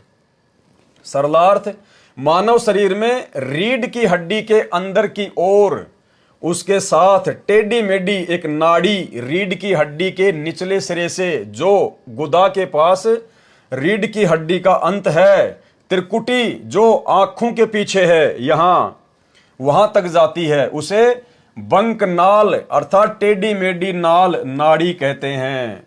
मूल कमल से यानी गणेश जी के मूल कमल से त्रिवेणी तक, त्रिकुटी के आगे 3 रास्ते होते हैं, उसे त्रिवेणी कहा जाता है। तब साधक अपनी भक्ति कमाई से जाता है, सूक्ष्म रूप में सतगुरु साथ रहता है, यानी सतगुरुदेव भगवान सतगुरु रामपाल जी सूक्ष्म रूप में हमारे साथ में रहेंगे। त्रिकुटी पर जाकर परमात्मा गुरु रूप में दर्शन देता है, यानी फिर त्रिकुटी पर परमेश्वर हमें दर्शन देंगे। कौन? सतगुरु रामपाल जी परमेश्वर, क्योंकि धरती पर भी परमात्मा सतगुरु रूप में है और त्रिकुटी पर भी परमात्मा सतगुरु रूप में ही रहेंगे। त्रिकुटी पर जाकर परमात्मा गुरु रूप में दर्शन देता है। बंकनाल के अंदर से त्रिवेणी के किनारे चले गए, यानी बंकनाल के अंतरे त्रिवेणी के तीर, यानी हम त्रिकुटी के लास्ट सिरे पे चले गए। त्रिकुटी पर जाकर परमात्मा गुरु रूप में दर्शन देता है। बंकनाल के अंदर से त्रिवेणी के किनारे चले गए, वहां पर मानो मानसरोवर जैसा स्थान है। वहां क्या है? मानसरोवर जैसा स्थान। मानसरोवर हंस है, जैसे सरोवर पर हंस पक्षी भी होते हैं और बगुले भी होते हैं। हंस पक्षी मोती खाते हैं, बगुले मछली खाते हैं। दोनों हंस तथा बगुला देखने में एक जैसे लगते हैं, परंतु उनके आहार से पता चलता है कि हंस कौन सा है और बगुला कौन सा है। इसी प्रकार वहां पर उपस्थित सतगुरु के हंस यानी सतगुरु के भगत, सत्य पुरुष की भक्ति करने वाले तथा काल के पुजारी दोनों भगत दिखाई देते हैं, परंतु उनके ज्ञान से अंतर पता चलता है। जब वे ज्ञान की वाणी बोलते हैं, उनमें इतना अंतर होता है जैसे कोकिल अर्थात कोयल तथा कीर अर्थात कौवे की बोली में अंतर होता है। यानी जो भगत मर्यादा तोड़कर भक्ति करता है वो काल की ही भक्ति कर रहा है। परमात्मा के कहने का मतलब ये है। और वहां जाकर परमात्मा फिर उनकी छटनी कर देगा। अन्यथा दूसरे पंथों के भक्तों से हमारे गुरु जी का क्या लेना देना? वो तो अपनी कमाई जाएंगे, अपने रास्ते जाएंगे। यहां धरती पर जो सतगुरु का भगत भी होगा और जो मर्यादा तोड़कर भक्ति करेगा, तो समझो वो काल की ही भक्ति कर रहा है। परमात्मा उसको वहां पर छांटकर अलग कर देगा। वाणी गरीब बंकनाल के अंतरे त्रिवेणी के तीर, यानी उसी बंकनाल यानी टेढ़ी मेढ़ी नाड़ी के माध्यम से हम उस त्रिकुटी के किनारे जाएंगे। बंकनाल के अंतरे त्रिवेणी के तीर, जहां हम सतगुरु ले गया चुए अमीरस सीर। सतगुरु बंकनाल के अंदर से त्रिवेणी के किनारे लेकर चले गए। उस त्रिवेणी पर सतगुरु के ज्ञान अमृत की अमृत रस रूपी खीर अर्थात दूध जैसा तत्व ज्ञान टपक रहा था, यानी बड़ा आनंद महसूस हो रहा था हमें वहां पर अपने सतगुरुदेव भगवान के साथ पाकर। वाणी गरीब बंकनाल के अंतरे त्रिवेणी के तीर, जहां हम सतगुरु ले गया बंदी छोड़ कबीर। वहां हमें कौन लेकर गया? सतगुरु लेकर गया। और सतगुरु कौन? बंदी छोड़ कबीर। तो हमारे गुरुदेव भगवान कौन हुए जो हमें वहां पर लेकर जाएंगे? बंदी छोड़ कबीर। जब गुरुजी ही बंदी छोड़ कबीर हैं, तो भाई फिर इस कबीर का हम क्या करें? इस नकली फोटो का हम क्या करें, जो ना तो हमारे साथ त्रिकुटी पर जाएगा, ना धर्मराज के दरबार में जाएगा, ना सतलोक लेकर जाएगा। तो इस फोटो को भगवान मान के फिर क्यों हम अपने असली भगवान को नाराज करें? गरीब बंकनाल के अंतरे त्रिवेणी के तीर, जहां हम सतगुरु ले गया बंदी छोड़ कबीर। सरलार्थ, सतगुरु बंकनाल के अंदर से त्रिवेणी के किनारे लेकर चले गए। कौन लेकर चले गए? सतगुरु लेकर चले गए। उस त्रिवेणी पर मुझे मेरे सतगुरु बंदी छोड़ कबीर जी लेकर गए थे। कौन लेकर गए थे? बंदी छोड़ कबीर जी। वाणी, गरीब भंवर गुफा में बैठकर अमी महारस जोख, ऐसा सतगुरु मिल गया सौदा रोकम रोक। रोकम रोक का मतलब होता है बिल्कुल पक्का सौदा हो गया हमारा तो पक्का सौदा हो गया, सतलोक जाकर ही रुकेंगे। उस त्रिवेणी से आगे 11वां द्वार पार करके 12वां द्वार पार किया। गरीब भंवर गुफा में बैठकर, भंवर गुफा कहां है? 12वें द्वार को पार करके आती है भंवर गुफा। तो क्या कह रहे हैं? गरीब भंवर गुफा में बैठकर अमी महारस जोख, यानी हम वो अमृत जैसा वो पदार्थ जो सतगुरु ने हमें पिलाया, हम वहां पर बड़े आनंदित होकर पी रहे थे, बड़ा आनंद आ रहा था भंवर गुफा में बैठकर। और ऐसा सतगुरु मिल गया सौदा रोकम रोक। हमें तो संत रामपाल जी के रूप में ऐसे सतगुरु मिल गए जिन्होंने हमारा बिल्कुल पक्का सौदा कर दिया, सतलोक जाने का सौदा बिल्कुल पक्का कर दिया। उस त्रिवेणी से आगे 11वां द्वार पार करके 12वां द्वार पार किया और भंवर गुफा में सतगुरु ले गए।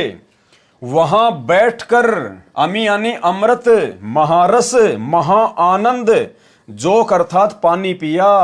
भावार्थ है कि वहां अनोखा आनंद महसूस हुआ भंवर गुफा में सतगुरु के साथ में, क्योंकि हम सतलोक के बेहद नजदीक थे, इसलिए हम भंवर गुफा में बड़े आनंदित महसूस करते हैं अपने आप को।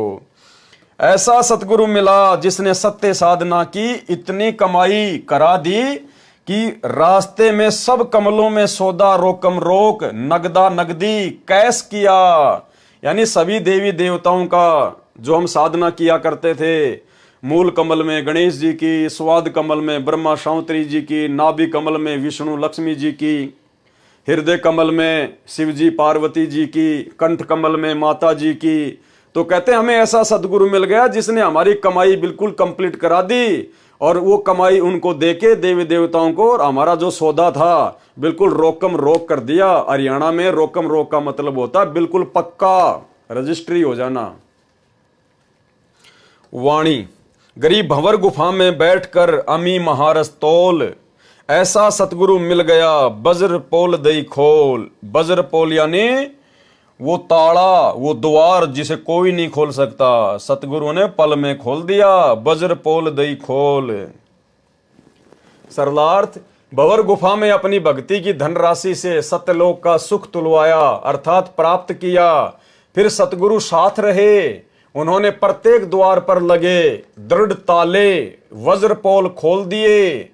पोल मानी खाली स्थान जो ढका हुआ हो, उसी को पोल अर्थात साहूकारों का घर जिसमें मेहमान बैठा करते थे, केवल नर मानव बैठा करते थे, उसे पोली अर्थात दहलीज कहते हैं, कहा करते, जो अब समाप्त प्राय हो चुकी है। सतगुरु ने उस पोली का द्वार खोल दिया अर्थात परमात्मा ने वो सारे दरवाजे खोल दिए। वाणी, गरीब भंवर गुफा में बैठकर अमी महारस जोख, यानी उस भंवर गुफा में बैठकर सतगुरु के साथ में हमने वो अमृत जैसा वो पदार्थ पिया, और ऐसा सतगुरु मिल गया, ले गया हम परलोक, हमारे को सतलोक में ले गया, हमें ऐसा सतगुरु मिल गया। भंवर गुफा में अमृत रस पिया अर्थात आनंद का अनुभव हुआ, और ऐसा सतगुरु मिला जो हमको परलोक अर्थात सतलोक में ले गया। गरीबदास जी आप और हमारा विश्वास दृढ़ कर रहे हैं कि भैया मैंने जो रिहर्सल की है वो पक्कम पक्की है, और तुम्हें वही सतगुरु मिल गया आज। अगर तुम भी मेरी के तरह दृढ़ रहकर आजीवन भक्ति करोगे तो तुम्हारा भी इसी प्रकार से सतगुरु बेड़ा पार करके सतलोक में बैठा देगा। तो ये आप और हमें विश्वास दिलाने के लिए, आप और हमें सतगुरु रामपाल जी परमेश्वर जी की भक्ति पर दृढ़ करने के लिए ये इतनी वाणियां गरीबदास जी महाराज जी ने लिखी, और सतगुरु रामपाल जी परमेश्वर जी ने इनका यथार्थ अनुवाद करके हमारे हाथों में दी। वाणी, गरीब पिंड ब्रह्मांड से अगम है न्यारी सिंधु समाद, यानी वो सतलोक जो है वो पिंड और ब्रह्मांड से अलग है। पिंड मानी ये शरीर और ब्रह्मांड मानी काल के 21 ब्रह्मांड, वो इनसे आगे है। न्यारी सिंधु समाध, उसको तो सहज समाधि से प्राप्त किया जा सकता है। न्यारी मानी अलग ही और समाध मानी समाधि से। ऐसा सतगुरु मिल गया देखा अगम अगाध। परमात्मा का स्थान इस पिंड अर्थात शरीर में नहीं देखा जा सकता, वह ब्रह्मांड से भिन्न है। उसके लिए सहज समाधि लगानी पड़ती है। सहज समाधि यानी सतगुरु रामपाल जी परमेश्वर जी ने हमें जो भक्ति दी है, जो मंत्र दिए हैं, वो हमारी सहज समाधि है, जो विधि हमें बताई है।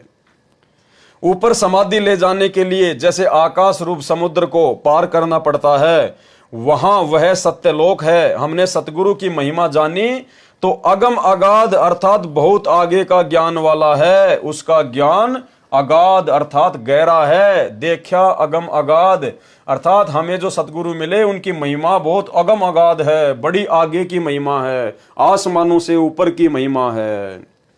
वाणी गरीब पिंड ब्रह्मांड से अगम है, न्यारी सिंधु समाध।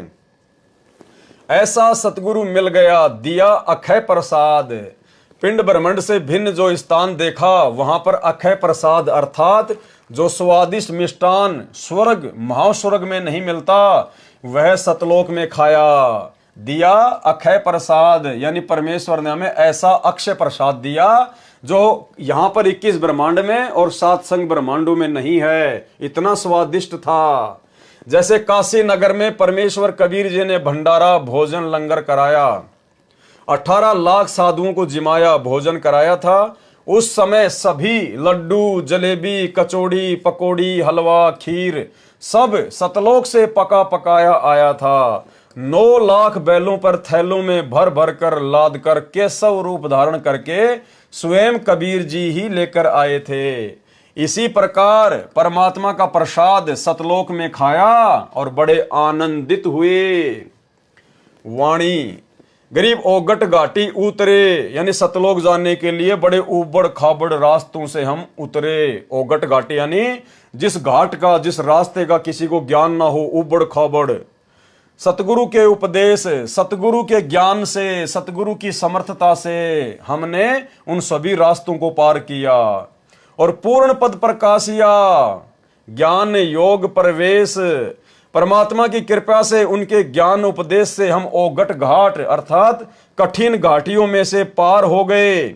सतगुरु जी ने पूर्ण तत्व ज्ञान का प्रकाश किया, पूर्ण पद प्रकाशिया। गुरु जी ने हमें तत्व ज्ञान देकर हमारे हृदय में उस तत्व ज्ञान का प्रकाश कर दिया।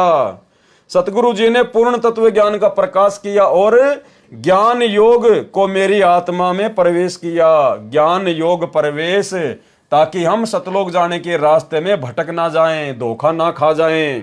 हमें इस काल लोक के दुखों का और सतलोक के सुखों का याद रहे, ज्ञान रहे। वाणी गरीब सुन सरोवर हंस मन और नहाया सतगुरु भेद। सुरती नृति परचा भया अष्ट कमल दल छेद। सरलार्थ सुन स्थान सत्यलोक में मान सरोवर है। क्या कहते हैं? गरीब सुन सरोवर हंस मन यानी सतलोक में एक मान सरोवर है। सुन स्थान सत्यलोक में मान सरोवर है। वहां पर मेरी आत्मा यानी हंस ने स्नान किया। नहाया सतगुरु भेद। उस स्थान पर सतगुरु देव को गूढ़ रहस्य के ज्ञान के द्वारा ही जानना संभव हुआ। यानी वहां मेरी आंखों के सारे पर्दे खुल गए। मैंने अपने गुरुदेव भगवान को परमात्मा के रूप में ठीक ठीक प्रकार से जान लिया। मेरे मन में कोई शंका कोई संशय नहीं रही। 8वें कमल को खोला। सुरती नृति से यह परिचय हुआ। सुरती नृति परिचय भया अष्ट कमल दल खोल यानी 8वां जो कमल दल था वो भी खोल दिया। वाणी गरीब सुन बेसुन से अगम है यानी वो जो सतलोक है वो सुन और बेसुन से भी आगे है। सुन यानी बहुत सारी सुन आती हैं। परमात्मा सत्संग में कहते हैं कि जब हम सतलोक में जाएंगे तो बहुत सारी खाली जगह आएंगी, सुन आएंगी, वैक्यूम पैलेस। गरीब सुन और बेसुन से अगम है, आगे है। पिंड ब्रह्मांड से न्यारा, इस शरीर से और काल के किस ब्रह्मांड से भी न्यारा है वो सतलोक। और शब्द समाना शब्द में अवगत वार न पार। और वहां जाकर फिर हमने क्या किया? जो शब्द हमें सतगुरु ने दिया था, सार शब्द, उसको हमने वहां पर जाकर जमा करा दिया सतगुरु के दरबार में। और उस सतगुरु की महिमा का कोई वार न पार नहीं है, अविगत वार न पार। जब आत्मा सतलोक को चलती है तब कई शून्य स्थानों से गुजरना पड़ता है। सतलोक सभी सुनों के पार है, बेसुन अर्थात विशेष सुन में अक्सर पुरुष का लोक है। वह पिंड अर्थात शरीर तथा ब्रह्मांड से भी पार है, उससे भी आगे सतलोक है। शब्द अर्थात शब्द समाना शब्द में, शब्द अर्थात सारनाम की भक्ति को शब्द अर्थात परमात्मा के भक्ति खजाने में जमा करा दिया। परंतु परमात्मा अवगत की महिमा का कोई वार न पार नहीं, कोई सीमा नहीं, अवगत वार ना पार। वाणी गरीब सतगुरु को कुर्बान जा अजब लखाया देश, यानी हम ऐसे सतगुरु के ऊपर कुर्बान हो जाएं जिन्होंने हमारे को वो सतलोक रूपी अजब गजब देश के दर्शन करा दिए, लखा दिया। सतगुरु को कुर्बान जा अजब लखाया देश, तो आज हमें सतगुरु रामपाल जी परमेश्वर जी ने अपने ज्ञान से दिखा दिया, तत्व ज्ञान से दिखा दिया, अपने आशीर्वाद से दिखा दिया। और गरीबदास जी स्वयं देख कर आए थे आप और हमारे को विश्वास दिलाने के लिए। तो आज सतगुरु रामपाल जी परमेश्वर जी के वचनों पर ही हमने तो विश्वास कर लिया, हमने तो अपने गुरुदेव भगवान पर ही विश्वास कर लिया। हमने देखने की आवश्यकता नहीं है, हम देखने की जिद नहीं करेंगे, क्योंकि हमने तो अपने परमात्मा के प्रत्येक वचन को सत्य मान लिया। और यदि उनके वचन को ही सत्य नहीं मानेंगे, उनकी बात पे ही यकीन नहीं करेंगे कि गुरुजी जो बता रहे हैं पता नहीं वो सतलोक है कि नहीं है, ऐसी सुख सुविधा है या नहीं है, तो क्या खाक सतलोक जाएंगे हम? कभी पार नहीं हो पाएंगे, क्योंकि तो विश्वास का मार्ग है। कहे कबीर सुनो भाई साधो, मैं तो हूं विश्वास में। तो गरीबदास जी कह रहे हैं मैं तो आंखों देख के आया था भाई, इसलिए तुम्हें बता रहा हूं। और हम भगत बिना आंखों से देखे यकीन कर चुके हैं, गरीबदास जी जैसा यकीन कर चुके हैं। तो भाई और बहनों, बहुत बड़ी विशेष रजा है परमात्मा की आप और हमारे ऊपर। अगर आजीवन मर्यादा में लगे रहे, थोड़ा सा जीवन है, परमेश्वर सतलोक में ही ले जाकर छोड़ेंगे। गरीब सतगुरु को कुर्बान जा अजब लखाया देश, यानी बार बार सृष्टि रचना सुना सुना कर और उन महापुरुषों की वो वाणियां सुना कर परमेश्वर ने हमें सतलोक दिखा दिया धरती लोक से। और पार ब्रह्म परवान है निरालम निज नेस, बलिहारी अपने सतगुरु पर। कौन से सतगुरु पर? सतगुरु रामपाल जी पर, क्योंकि हम अपने गुरुदेव की महिमा कर रहे हैं, हम अपने गुरु जी की महिमा कर रहे हैं। यहाँ पर गरीबदास जी के गुरु जी की महिमा नहीं कर रहे। और जो गरीबदास जी को गुरु रूप में मिला था वो यही गुरु था, इसलिए हम सीधे अपने गुरु की महिमा करेंगे। बलिहारी अपने सतगुरु रामपाल जी भगवान पर, जिसने अजब अर्थात अनोखा वो देश दिखा दिया, सतलोक दिखा दिया। पार ब्रह्म अर्थात परम अक्षर ब्रह्म परमाण है, वह निरालंब जिसको किसी का सहारा नहीं, वह अपनी शक्ति से स्थिर है, तथा निज नेस अर्थात खास पाप नाशक है वो परमात्मा। वाणी गरीब सतगुरु सोहम नाम दे गुज बीरज विस्तार। भाई गरीबदास जी का सतगुरु भी सोहम नाम दिया करता था, तो हमें गरीबदास जी का सतगुरु थोड़े देगा सोहम नाम? आज हमें किसने दिया? हमें कौन दे रहा है? हमें सतगुरु रामपाल जी दे रहे हैं। गरीब सतगुरु सोहम नाम दे और गुज बीरज विस्तार, और बिन सोहम सीजे नहीं मूल मंत्र निज सार, यानी वो सार नाम भी सोहम के बिना काम नहीं करेगा। सतगुरु सोहम नाम जाप देता है, तो आज हमें किसने दिया भाई? हमें कौन दे रहा है वो नाम जाप? भाई सतगुरु देता है, बहुत अच्छी बात है। और वो सतगुरु यदि आज ना हो तो फिर क्या फायदा उसकी महिमा का? तो आज वो सतगुरु दे रहा है भाई। कौन? सतगुरु रामपाल जी।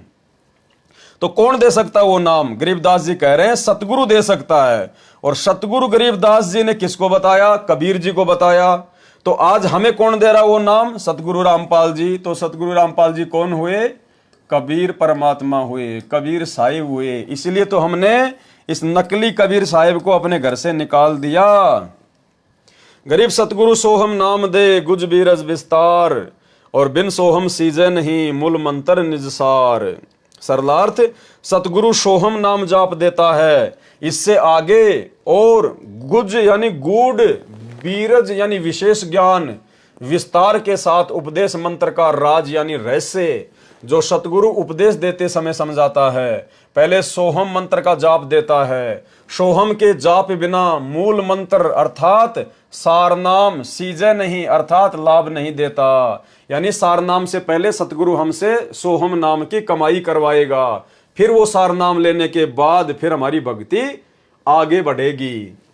वाणी गरीब सोहम सोहम धुन लगे दर्द बंद दिल माही, और सतगुरु पर्दा खोल ही परलोक ले जाही सतलोक ले जाही। सरलार्थ काल ब्रह्म के ओम नाम की कमाई को त्रिकुटी पर जमा करने के पश्चात ओम नाम का जाप समाप्त हो जाता है।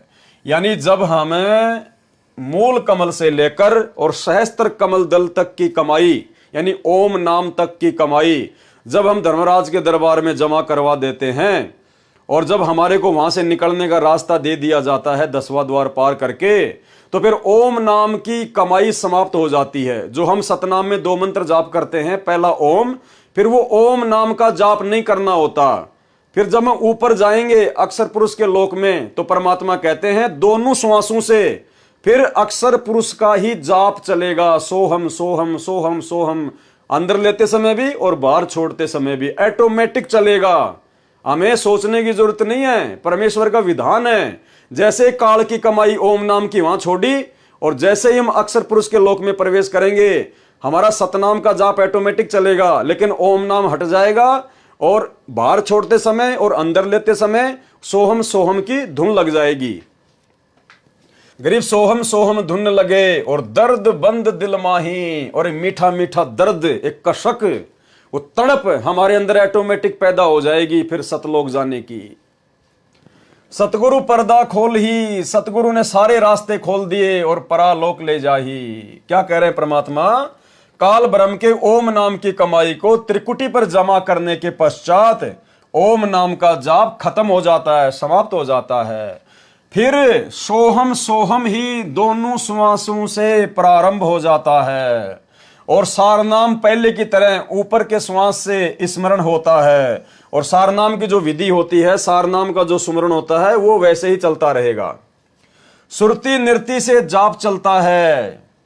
नाम के सुमरण से हृदय में मीठा मीठा दर्द महसूस होने लगेगा। दर्द बंद दिल माही, फिर सतगुरु सभी द्वारों का पर्दा यानी दरवाजा खोलकर परलोक अर्थात सत्य लोक ले जाएगा। सतगुरु पर्दा खोल ही और सत्य लोक ले जाही, परालोक ले जाही। वाणी गरीब सोहम जाप अजाप है, यानी सोहम का जो जाप है वो जीभ से नहीं करना पड़ता, वो अजाप है। सोहम जाप अजाप है, बिन रसना होए धुन, बिना जीव के उसका सुमरण होता है। और चढ़े महल सुख सेज पर, चढ़े महल यानी सतलोक की तरफ जहां पाप नहीं पुण्य। सोहम नाम का जाप अजपा जाप है क्योंकि इसमें जिव्या तथा होठ प्रयोग नहीं होते, केवल श्वास से सुमरण होता है। उसी से सोहम जाप की आवाज होती है। उस महल अर्थात सत्यलोक में चढ़ जाते हैं जहां पाप तथा पुण्य का व्यवहार नहीं है। वाणी गरीब सोहम जाप अजाप है, बिन रसना होए धुन। सतगुरु दीप समीप है, नहीं बस्ती नहीं सुन्न। सत्यलोक में जहां सब हंस आत्माएं भगत जो मुक्त होकर जाते हैं, यानी इस काल लोक से मुक्त होकर जो भगत सतलोक में जाते हैं, उनका घर परमात्मा के सिंहासन के पास में है। यानी भाई और बहनों, ये गूढ़ रहस्य है। यानी हम जितनी भी आत्माएं इस काल के साथ में फंसी और इस 21 ब्रह्मांड में आई, हम सब के सब परमात्मा के विशेष सेवादार थे। वहां पर हम सब के सब परमात्मा के विशेष सेवादार थे। आप और हम आत्माओं को सतलोक में विशेष सुख प्राप्त था, विशेष सुख प्राप्त था। अब जैसे एक तो कोई प्रधानमंत्री के आसपास उसका कोई रिश्तेदार हो, उसका कोई बॉडीगार्ड हो, और एक कोई आम जनता हो, तो इस प्रकार से हम जितने भी लोग, जितने भी आत्माएं जो 21 ब्रह्मांड में फंसी पड़ी हैं, हम सब परमात्मा के सिंहासन के आसपास में रहा करते थे। हम परमेश्वर के विशेष प्यारे, विशेष सेवादार थे।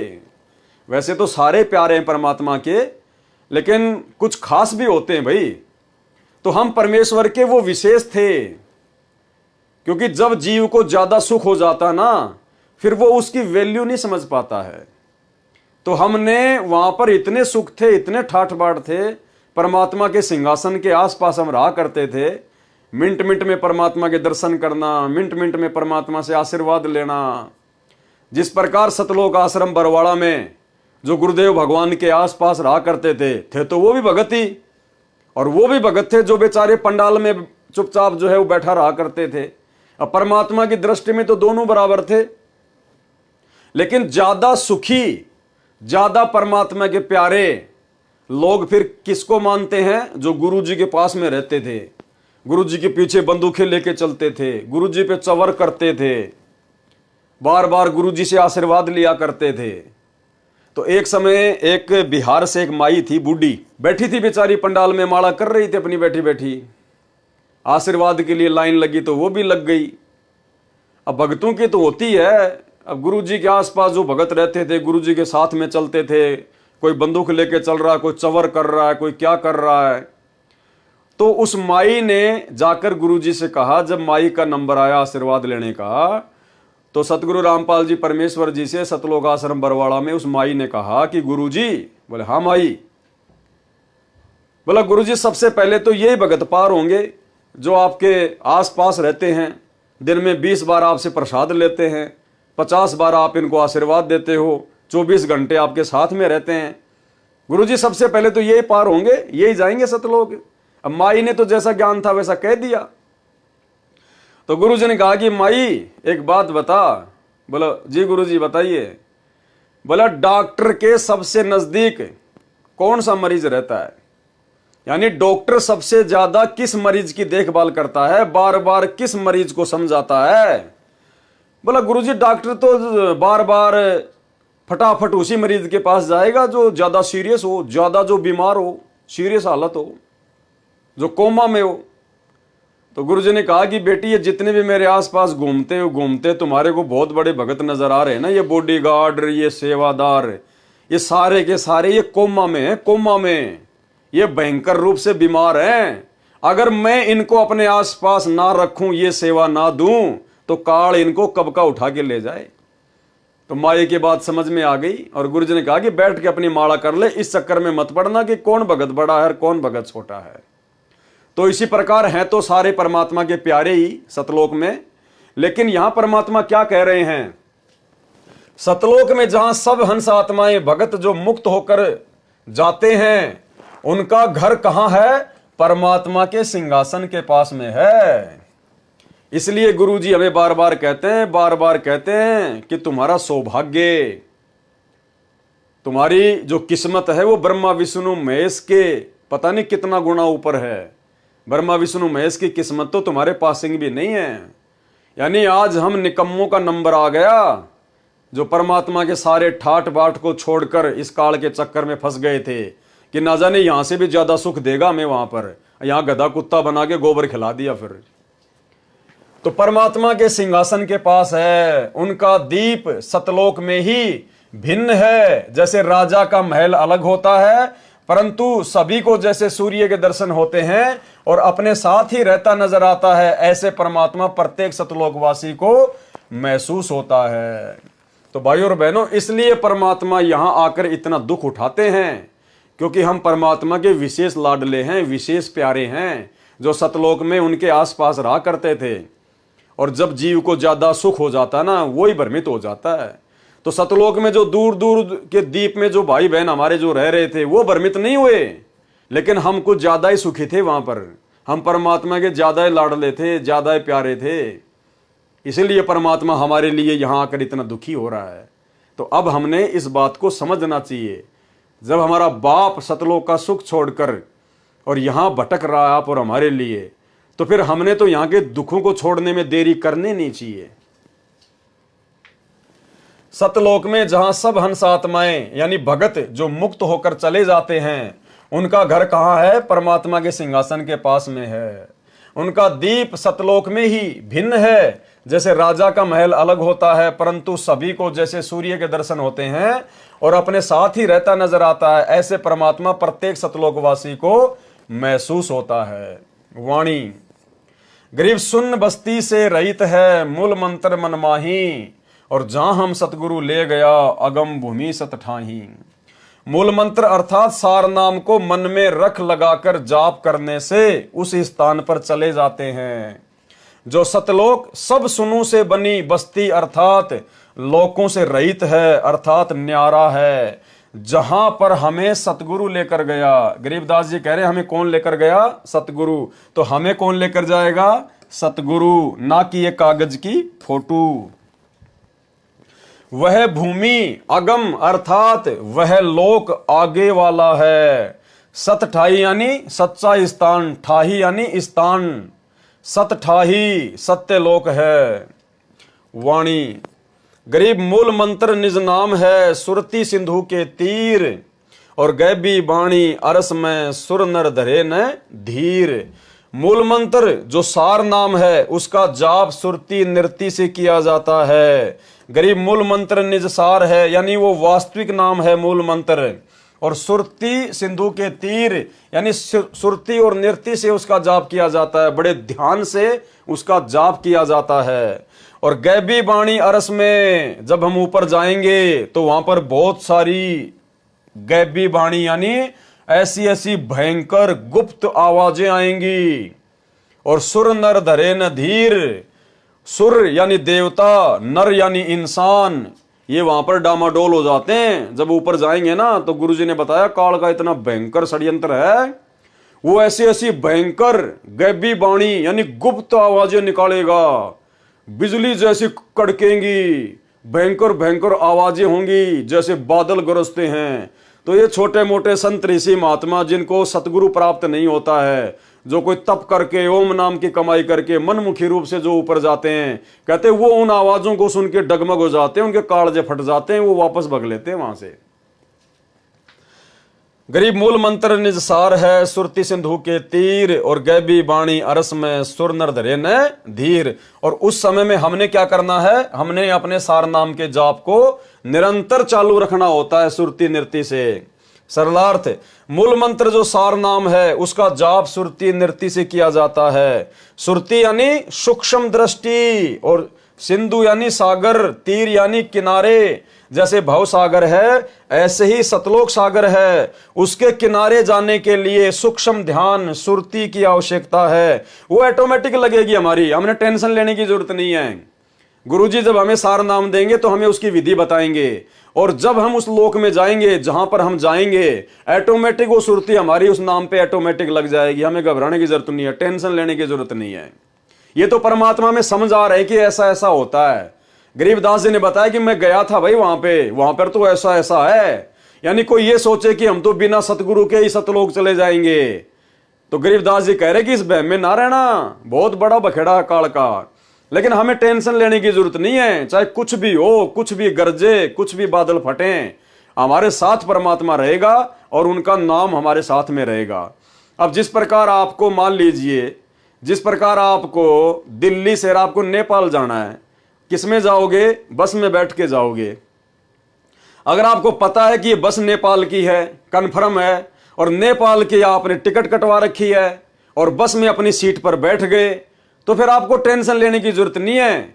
वो बस चाहे उत्तराखंड में चक्कर काट के जाए, चाहे वो राजस्थान में चक्कर काट के जाए, लेकिन आपको तो लोग पहुंचाएगी, क्योंकि आप उसी बस में बैठे हैं जो नेपाल जाने वाली है, और उस बस की टिकट भी आपके हाथ में है, कन्फर्म है। तो फिर आपको टेंशन लेने की जरूरत नहीं है, डरने की जरूरत नहीं है, बार बार खिड़की से मुंह निकाल के देखने की जरूरत नहीं है। वो आपको नेपाली जाके छोड़ेगी। अरस यानी आकाश में बहुत सी गैबी वाणी अर्थात रहस्यमय आवाजें होती हैं। उनसे उन भक्तों को भय उत्पन्न होता है जिनके पास सार नाम नहीं होता है, जो मनमुखी होते हैं, जिनके पास सार नाम नहीं होता है, सच्चा नाम नहीं होता है, वो डर जाएंगे। वे सुर अर्थात देवता, नर अर्थात जो पूर्व जन्म की भक्ति से बिना गुरु से ध्यान लगाकर समाधिस्थ हो जाते हैं, वे भयभीत हो जाते हैं क्योंकि उनके पास सार नाम नहीं होता। वाणी। गरीब अजब नगर में ले गया हमको सतगुरुआण। अजब नगर यानी सतलोक में लेकर गया कौन? हमको सतगुरु आन। सतगुरुदेव भगवान आकर हमें कहां ले गए? अजब नगर में, सतलोक में, और झिलके बिंब अगात गति, हम सूते चादर तान। हम तो निश्चिंत होके सो गए। गरीबदास जी कह रहे हैं कि अपनी आंखों से देख के आया हूं और वहां जाके आया हूं, सारे ठाट बाट सारे सुख देख के आया हूं, घूम के आया हूं, और नीचे के ब्रह्मा विष्णु महेश और अक्षर पुरुष देवी देवता ब्रह्मा विष्णु महेश सबसे मिल के आया हूं। बिल्कुल कन्फर्म है जो गुरुजी बता रहे हैं वो। तो आप और हमें विश्वास दिलाने के लिए गरीबदास जी ने इतना ये प्रयास किया, ये वाणियां लिखवाई कि भाई आप पिछली पीढ़ी वाले भक्तों को 100% यकीन हो जाना चाहिए सतगुरुदेव भगवान के सत्संगों पर, उनके वचनों पर, कि जो सतगुरु रामपाल जी भगवान कह रहे हैं, सूरज पूर्व की बजाय पश्चिम में उदय हो सकता है, लेकिन संत रामपाल जी के मुख से निकला हुआ वचन झूठा नहीं हो सकता। इतना दृढ़ विश्वास हमें हो जाना चाहिए। गरीब अजब नगर में ले गया हमको सतगुरु आण, और झिलके बिंब अगाध गति, सूते चादर ताण। सरलार्थ, सतगुरु जो पूर्ण ब्रह्म जी हैं। कौन कह रहे हैं? गरीबदास जी। क्या कह रहे हैं? कि मुझे जो सतगुरु मिले थे वो कौन है? पूर्ण ब्रह्म जी, अर्थात पूर्ण परमात्मा। तो भाई वो गरीबदास जी के ही सतगुरु तो आज हमें मिले हैं, कबीर जी। तो कौन है ये? पूर्ण ब्रह्म जी, पूर्ण परमात्मा। सतगुरु जो पूर्ण ब्रह्म जी हैं, वे जिंदा बाबा के रूप में सत्यलोक से पृथ्वी पर आकर मुझे अजब नगर, अद्भुत नगर अर्थात सतलोक में लेकर गए। वहां पर अनोखी झिलमिल हो रही थी, झिलके बिंब अगात गति। वहां अनोखी झिलमिल हो रही थी, रोशनी हो रही थी। वहां जाकर पता चला कि यह स्थान पूर्ण सुखमय है, पूर्ण आनंदित है। यह परमात्मा अविनाशी है। इनका दिया ज्ञान तथा भक्ति की साधना सत्य शास्त्र अनुकूल है।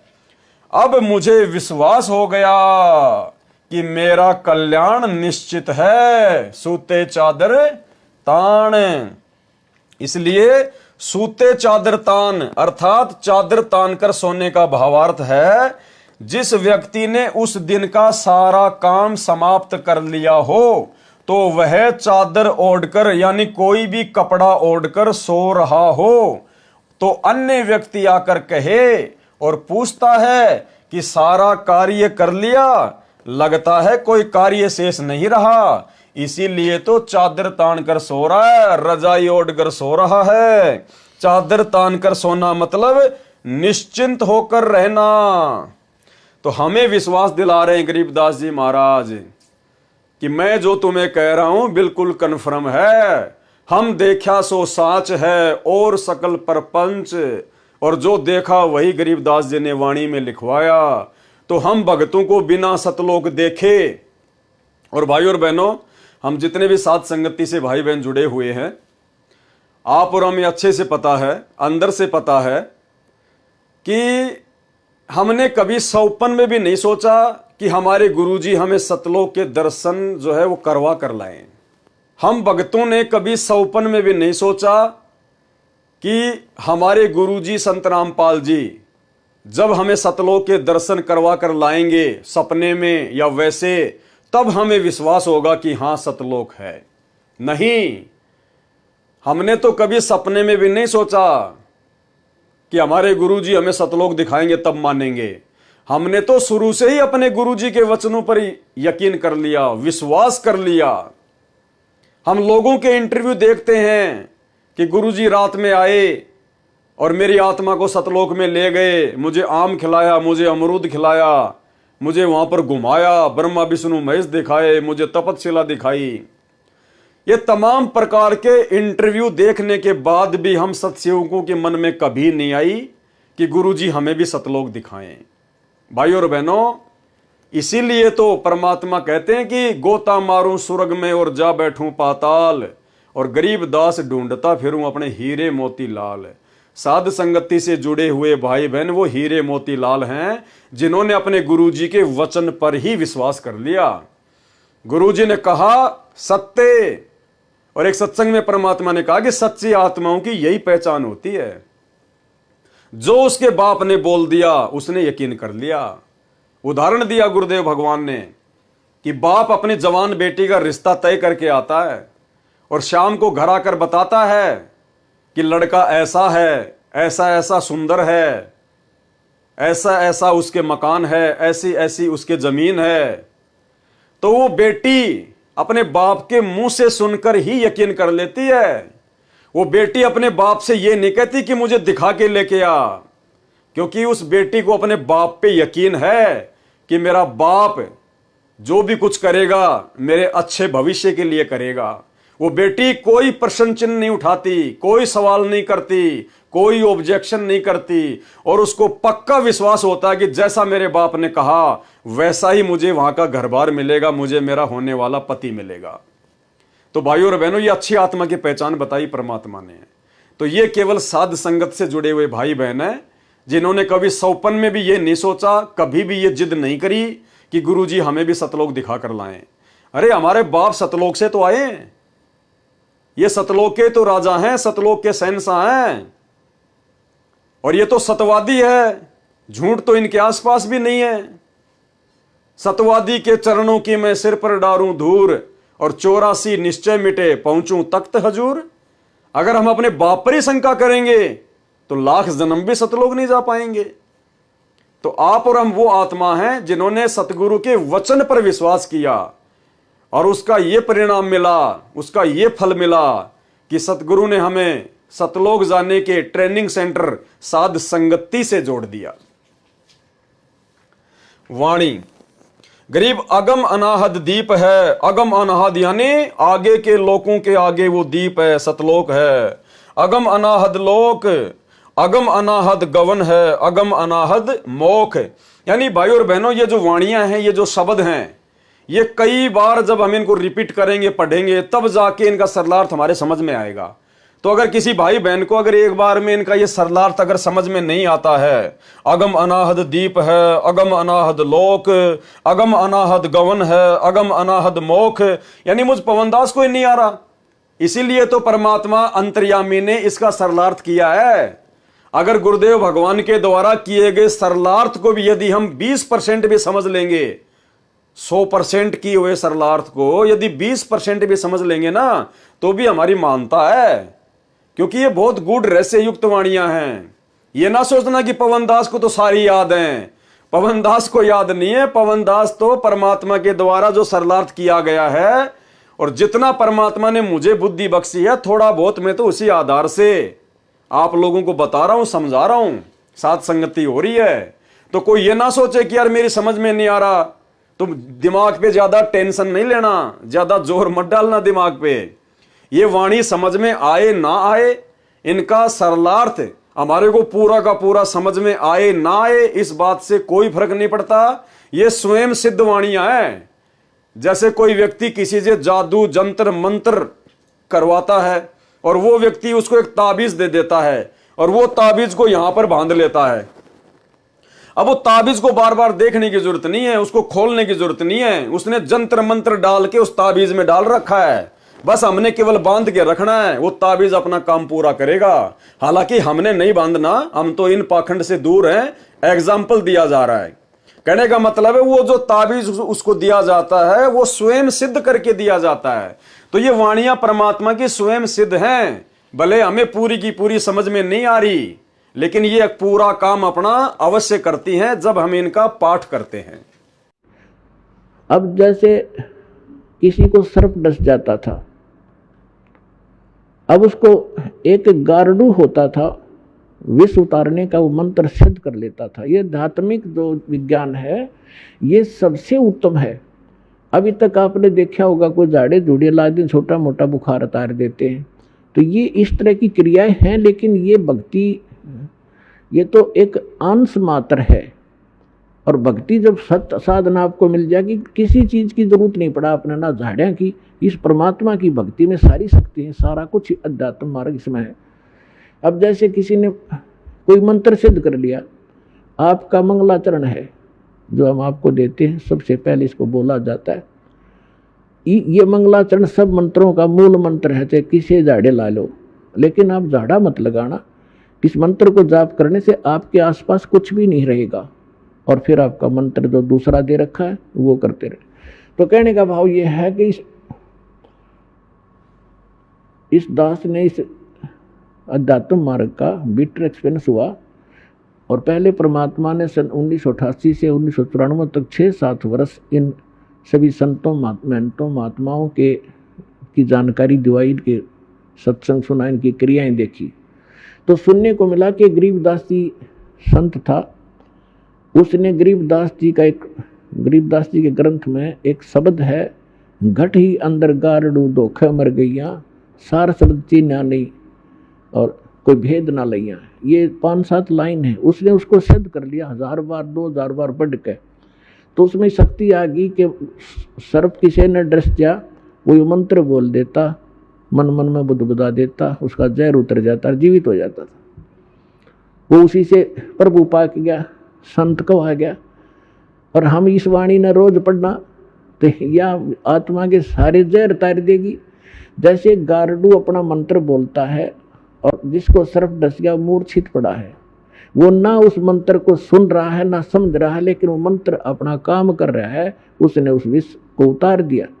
विष उतरते ही वो चेतन हो गया, जीवित हो गया, मूर्छा उसकी खत्म हुई, तो अपना सुचारू काम करने लग गया। सरलार्थ, अगम सबसे ऊपर आगे का अनाहद दीप अर्थात सतलोक, जिस दीप की कोई सीमा ना हो, ऐसा दीप यानी क्षेत्र है वो सतलोक। उस क्षेत्र में ऐसा ही अनाहद जिसका कोई अंत न हो, सतलोक स्थान है। इस वाणी में अनाहद दीप का अर्थ है ऊपर के चारों शाश्वत लोकों का क्षेत्र, सतलोक, अलखलोक, अगमलोक और अकैलोक। इस लोक में जाने के लिए भी अगम यानी अन्य लोकों वाले भक्ति मार्ग से आगे का अर्थात उत्तम भक्ति है। गवन प्रस्थान उस भक्ति मार्ग से सबसे आगे का अगम अनाहद मोक्ष शाश्वत मोक्ष है। अब बताओ हम इसको क्या समझेंगे? गुरुजी ने यथार्थ अनुवाद कर दिया, उसके बाद भी हमारे दिमाग में 5% भी नहीं आई। तो इसका निष्कर्ष यह है, परमात्मा कह रहे हैं कि सबसे पहले तो हम यहां से जो आगे का लोक है, जो अगम लोक है, अगम दीप है, सतलोक, हम वहां जाएं। और वहां जाने के बाद फिर ऊपर के जो 3 लोक और हैं, सतलोक के ऊपर अगम लोक, अलक लोक, अकय लोक, फिर वहां जाने के लिए भी भक्ति करनी पड़ती है। वैसे तो सतलोक में ही सारे सुख हैं, भले आप ऊपर की भक्ति ना करो, वहां आपका जन्म मरण नहीं होगा, बुढ़ापा नहीं होगा, कोई रोग नहीं होगा, किसी प्रकार की कोई कमी नहीं होगी, कोई काम नहीं करना पड़ेगा। लेकिन यदि उससे भी आगे जाना चाहो, उससे भी ज्यादा सुख प्राप्त करना चाहो, तो फिर उन आगे के लोगों की भी सतलोक में जाने के बाद में भक्ति करनी पड़ती है। वो तुम्हारी मर्जी, चाहे करो चाहे ना करो, इसका फाइनल रिजल्ट ये है। और आपको विश्वास दिलाने के लिए गुरु जी का छोटा सा एक सत्संग भी सुना देता हूं, जिसमें परमात्मा ने यही बातें बताई है।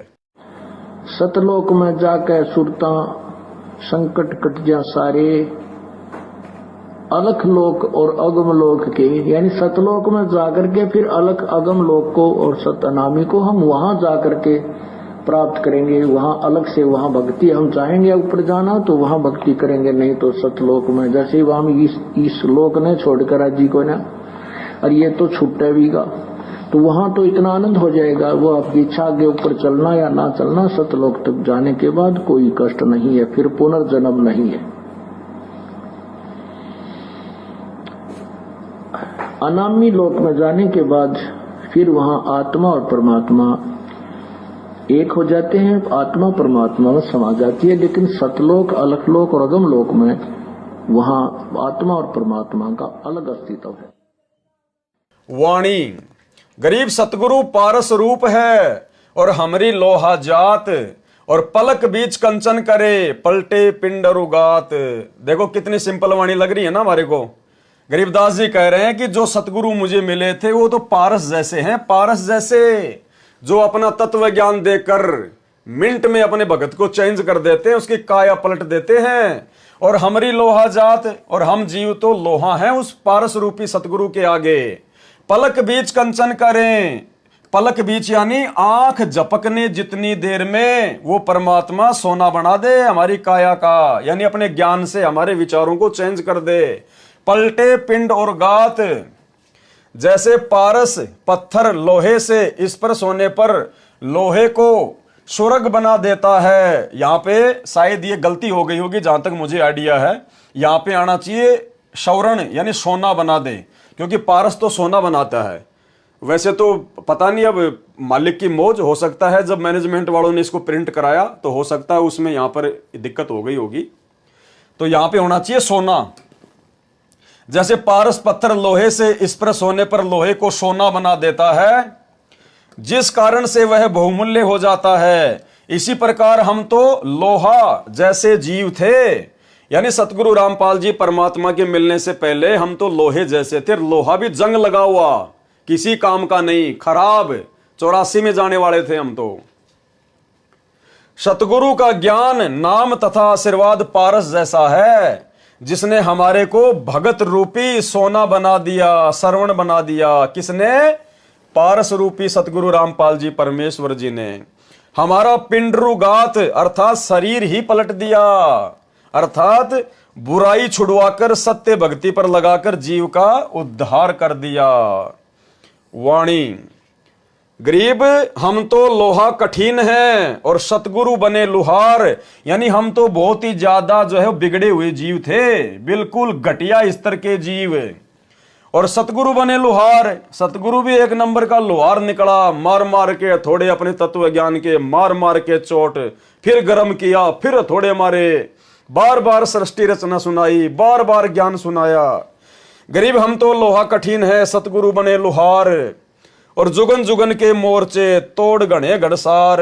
जुगन जुगन के मोर्चे, असंख्य युगों के हमारा वो अज्ञान, वो मैल जो हमारी आत्मा पे चढ़ा हुआ था, मालिक ने मार मार के हथौड़े, वो घण मार मार के हमारे को कोमल कर दिया। गरीब हम तो लोहा कठिन है, सतगुरु बने लुहार, और जुगन जुगन के मोर्चे तोड़ घने घनसार। किसने किया?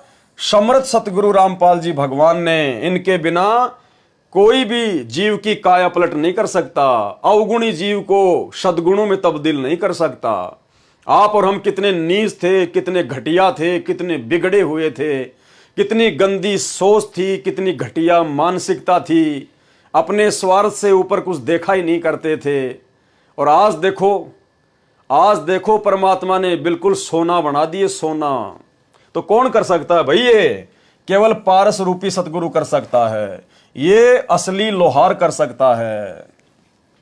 गरीब हम तो लोहा कठिन है, सतगुरु बने लुहार, और जुगन जुगन के मोर्चे तोड़ घड़े घनसार। अन्य उदाहरण दिया है कि सतगुरु तो लोहार समान है, हम लोहा थे, यानी सतगुरु तो लोहार के समान और हम थे लोहा। लोहा भी जर युक्त, यानी बिल्कुल घटिया क्वालिटी का लोहा, जर लगा हुआ। कठिन अर्थात अहंकार से युक्त, भक्ति रहित थे। सतगुरु जी ने हमारे ऊपर सत्संग वचनों के बाण मारकर हमारा अहंकार तोड़ दिया, तथा जो युगों युगों का जन्म मरण का मोर्चा तैयार किए हुए थे वह समाप्त कर दिया, अर्थात 84 वाला सारा झंझट ही समाप्त कर दिया। वाणी, गरीब हम पशुआ जनजीव हैं, हम तो जानवर के जैसे हैं, जानवर के जैसे। और सतगुरु जात भिरंग, और सतगुरु उस कीड़े की तरह है, उस भौरे की तरह है, जो भगत को अपने संपर्क में लेकर अपने जैसा बना देता है, भिरंग भिरंग करके, और मुर्दे से जिंदा करे, पलट धरत है अंग। भक्ति का ज्ञान न होने के कारण हम तो पशु के तुल्य जीवन जी रहे थे। सतगुरु जी ने बार बार सत्संग सुनाकर अपने जैसा बना लिए। जैसे एक भृंग कीड़ा पंखों वाला अन्य बिना पंखों के कीड़े को अपनी आवाज सुना सुनाकर अपने जैसा बना लेता है। हम भक्ति मार्ग से भटके हुए थे, हम मुर्दों जैसा जीवन जी रहे थे, जीवन में कोई उत्साह नहीं था। परमात्मा ने तत्व ज्ञान सुनाकर, किसने सुनाया तत्व ज्ञान? परमात्मा ने, परमात्मा सतगुरु रामपाल जी ने। परमात्मा ने तत्व ज्ञान सुनाकर जीवन में नई चेतना भरकर जिंदा समान कर दिया, जिंदा समान। वाणी, गरीब सतगुरु शिकलीगर बने। शिकलीगर होता है जो ताले की चाबी बनाता है कुट कुट के। गरीब सतगुरु शिकलीगर बने और यो तंतेगा दे, और हमारा शरीर तो जो है वो तलवार के जैसा था। जुगन जुगन के मोर्चे और खोवे ब्रह्म संदेह। शिकलीगर तालों को ताली लगाते थे, जो नई चाबी एक कील को कूट छेद कर बना देते थे। सतगुरु इसी प्रकार हम जीवों को भक्ति करने योग्य शब्द की चोट मारकर बनाते हैं। इसलिए कहा है कि सतगुरु शिकलीगर बने, और ये शरीर तेगा यानी तलवार तुल्य है। इस शरीर से भक्ति करके जन्म मरण से छुटकारा पाने का युद्ध जीतना है। सतगुरु युगों युगों का भ्रम निवारण करके सर्व शंकाओं का नाश कर देते हैं। वाणी संख्या 97। गरीब सतगुरु कंद कपूर है। कंद यानी फल और कपूर यानी अमृत जैसा। सतगुरु कंद कपूर है और हमरी तुनका दे, और हम क्या हैं? तुनके जैसे। तुनका क्या होता है? जैसे कोई लकड़ी का कोई होता है ना, वो तिनका, सूखा जो तिनका जो घास का होता है। कहते हैं हमारे सतगुरुदेव भगवान तो अमृत जैसे फल हैं, और हम जीव क्या हैं? तिनके जैसे, वो भी सूखा तिनका। स्वाति सीप का मेल है चंद चकोरा ने।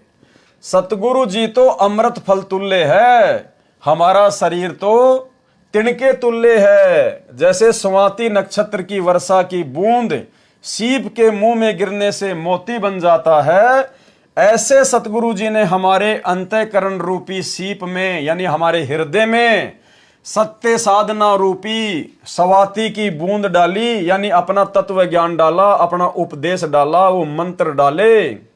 हमने परमात्मा रूपी सतगुरु में इतनी लगन लगाई। किस में लगाई? परमात्मा रूपी सतगुरु में।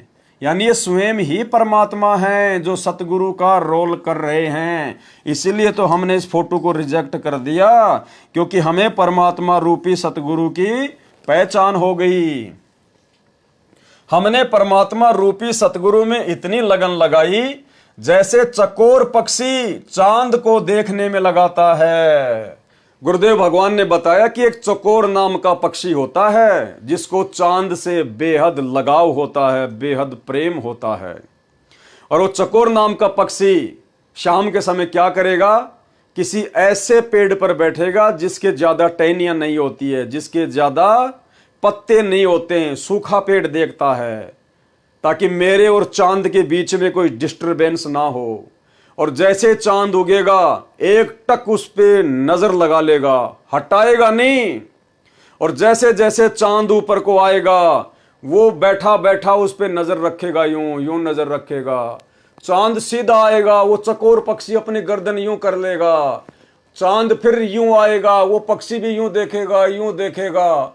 और अंत में वो पक्षी नीचे गिर जाता है चांद को देखते देखते, और वो गर्दन के बल गिरता है, उसकी गर्दन टूट जाती है। टूटी गर्दन से भी वो चांद को ही देखता रहता है। तो गरीबदास जी हमें यह समझाना चाहते हैं कि उस चकोर पक्षी के जैसे हमें भगत बनना पड़ेगा। यानी हमने अपने सतगुरु के अलावा सौपन में भी किसी अन्य देव में, महादेव में, नकली साधु संतों में, या यहां इस गंदे लोक की किसी भी चीज में, किसी भी विषय भोग की वस्तु में, यहां के किसी भी सुख में हमने बिल्कुल भी अपनी सुरती नहीं लगानी है, अपना ध्यान नहीं लगाना है। जो वस्तु आवश्यक होगी, यदि मर्यादा में रहकर भक्ति करेंगे तो गुरुजी समय आने पर हमें जरूर उपलब्ध करवाएंगे, क्योंकि वो अंतर्यामी भी है और वो समर्थ भी है। उसके घर में किसी चीज की कमी नहीं है। तो हमने हर प्रकार से इस 21 ब्रह्मांड की हर वस्तु से ध्यान हटाकर और केवल अपनी भक्ति पर लगाना है, अपने सतगुरु पर लगाना है। कोई चीज उनके और हमारे बीच में बाधा नहीं बननी चाहिए, हमारे मन में कोई विकार नहीं आना चाहिए। तो कहते तब जाकर वो भगत सतलोक का दरवाजा देख पाएगा, जिसमें चकोर पक्षी जैसा प्रेम अपने सतगुरुदेव भगवान में बन जाएगा। कहने का मतलब है भाई, जब तक जिएंगे तब तक काल के लोक में रहेंगे, और जो यहां की वस्तुएं आवश्यक होगी जीने के लिए वो तो जरूरी है ही हैं, तो वो परमात्मा जरूर उपलब्ध करवाएगा। इसके अलावा फालतू की डिमांड, फालतू की इच्छा, सांग सिनेमा, बड़े बड़े मकान, बड़ी बड़ी गाड़ियां, बड़ी बड़ी सभाओं में जाना, लोगों से तालियां बजवाना, अहंकार में फूल जाना, लोगों से सम्मान और इज्जत की उम्मीद रखना। कहने का मतलब हमने अभी आडंबर, ये पाखंड, ये लोक दिखावे सब त्यागने पड़ेंगे। अपने आप को मिट्टी समझकर, 2 कोड़ी का जीव समझकर, जर लगा हुआ लोहा समझकर और अपने गुरुजी की भक्ति करके यहां से निकलने का प्रयास करना है।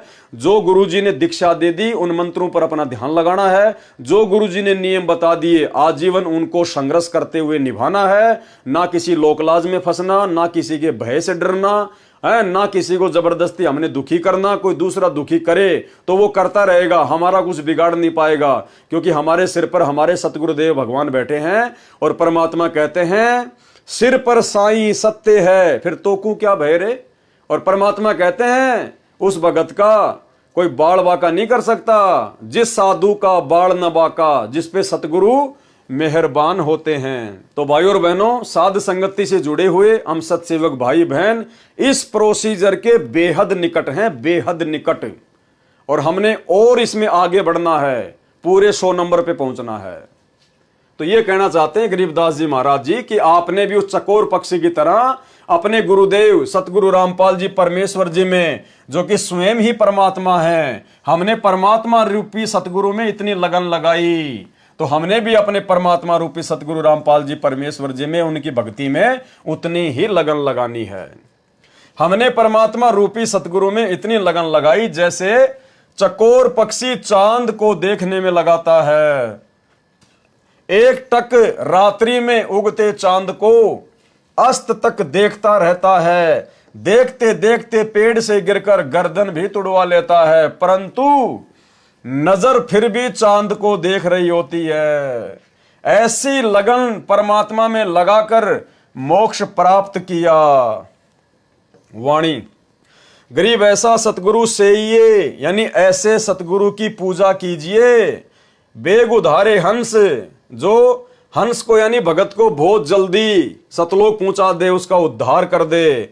और भव सागर आवे नहीं, फिर वापस इस भव सागर में 21 ब्रह्मांड में नहीं आना। और जोरा काल विध्वंस, और ना ही फिर हमारे ऊपर इस जोरा यानी इस मौत का और काल का किसी प्रकार का कोई भी जोर नहीं चलेगा। हम फिर बार बार जन्म और मरण में नहीं आएंगे। गरीब ऐसा सतगुरु से ये बेग उदारे हंस, भव सागर आवे नहीं, जोरा काल विध्वंस, यानी इस काल और इस मृत्यु के विध्वंस में फिर हम वापस नहीं फंसेंगे। भव सागर आवे नहीं। सरलार्थ ऐसा सतगुरु कीजिए जो शीघ्र कल्याण करे। हंस रूपी भगत को संदेश दिया है, आगे कहा है कि फिर संसार सागर में पुनः जन्म नहीं लेता। सतगुरु जोरा अर्थात मौत और काल को समाप्त कर देता है, पूर्ण मोक्ष प्राप्त करवाता है। वाणी गरीब पट्टन नगरी घर करे।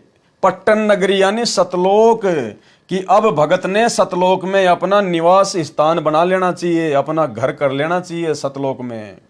गरीब पट्टन नगरी घर करे, गगन मंडल गैनार, अलल पंख ज्यों संचरे, सतगुरु अधम उधार।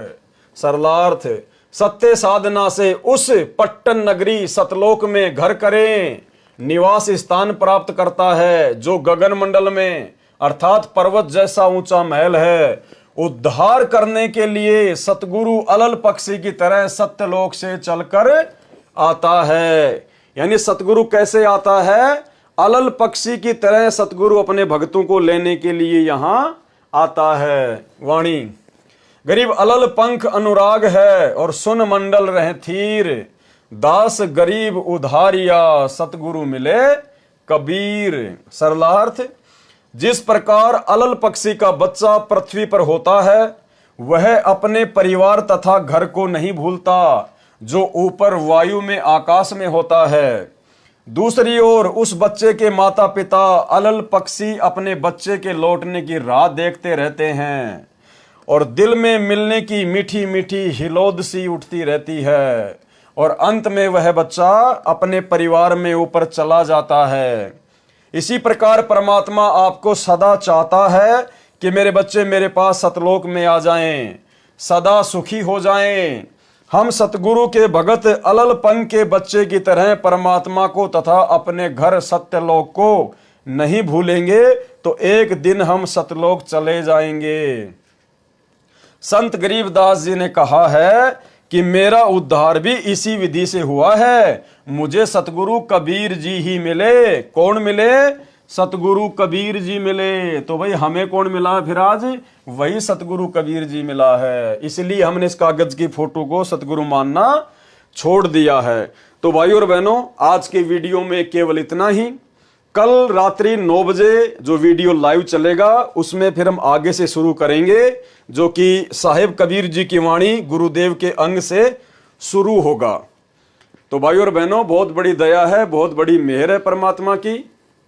और जब तक हमारे गुरुदेव भगवान हिसार जेल से नहीं आ जाते हैं तब तक वे यही चाहते हैं कि मेरे बच्चे इसी प्रकार से अपने विश्वास को दृढ़ करके भक्ति मार्ग पर लगे रहे। उसके लिए परमात्मा ही सारी योजना तय करता है।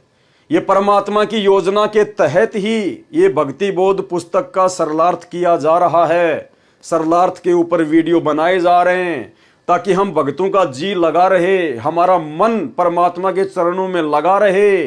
गुरुदेव भगवान चाहते हैं जब तक मैं हिसार जेल से अपना मिशन पूरा करके, अपनी लीला पूरी करके वापस नहीं आ जाता हूं, तब तक आप मेरे हीरे मोतीलाल, मेरे बच्चे इसी प्रकार से मेरे सत्संगों के ऊपर, मेरी पुस्तकों के ऊपर ज्ञान चर्चा करके, साध संगति के माध्यम से अपने विश्वास को दृढ़ बनाकर भक्ति मार्ग पर लगे रहना। काल तुम्हें डगमग करने का प्रयास करेगा, क्योंकि आने वाले समय में भाई और बहनों परिस्थितियां बिगड़ेंगी और वो समय अब बहुत बेहद दिन ब दिन नजदीक आता जा रहा है। क्योंकि 2028 का समय आप सबको पता है। ज्ञान गंगा पुस्तक में नास्त्रदमस की भविष्यवाणी में स्वयं सतगुरु रामपाल जी परमेश्वर जी ने युग परिवर्तन का समय निर्धारित किया हुआ है। और उस युग परिवर्तन से पहले भाई और बहनों परमात्मा का आना भी मुश्किल है, क्योंकि उस समय से पहले दुनिया को परमात्मा की आवश्यकता ही नहीं पड़ेगी। जब परिस्थितियां बिगड़ेंगी, ये काल और दुर्गा चारों तरफ से दुनिया को घेर लेगी। क्योंकि आभास तो उनको भी हो गया कि भाई वो परमात्मा धरती पर आया हुआ है। अब वो पहचान नहीं पा रहे, ये बात अलग है, क्योंकि सतगुरु तो समर्थ है। वो तो जिसको चाहेगा उसको अपना हाथ पकड़वाएगा, अपनी पहचान करवाएगा। अब जैसे सतगुरु की शरण में आने के बाद ही वो लाखों की संगत जो सतलोक आश्रम मैनेजमेंट हरियाणा से जुड़ी हुई है, वो ही अपने भगवान को नहीं पहचान पा रही। सतगुरु को तो अपना गुरु मान रही है और कागज की फोटो को भगवान मान रही है। उन आश्रमों में इस कागज की फोटो का प्रकट दिवस मनाया जाता है। तो सतगुरु ने जिसको शरण में ले लिया, अपना भेद बता दिया। जब वो लाखों भगत ही सतगुरु को नहीं पहचान पा रहे तो काल बेचारा कहां से पहचानेगा। और परमात्मा ने जिन अपने बच्चों से अपनी पहचान करवानी थी उनको सत्संगति से जोड़ दिया। तो भाई और बहनों, समय विनाशक है, समय खतरनाक है। ये दुनिया तो देखो अपनी टांग तुड़वा कर मानेगी, और दुनिया की हम कोई गलती भी नहीं कह सकते, क्योंकि दुनिया को वो ज्ञान नहीं है जो ज्ञान गुरुजी ने आप और हमें दे दिया। तो भाई उनके जैसे संस्कार, उनके भक्ति संस्कार इतने मजबूत नहीं है कि भाई उनको परमात्मा अपनी शरण में ले सके।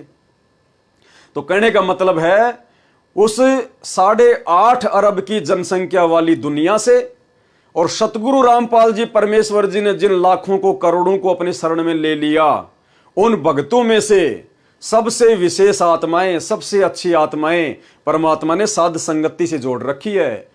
इस बात का हमें कोई अहंकार या कोई अभिमान नहीं होना चाहिए, बल्कि हमें खुशी होनी चाहिए।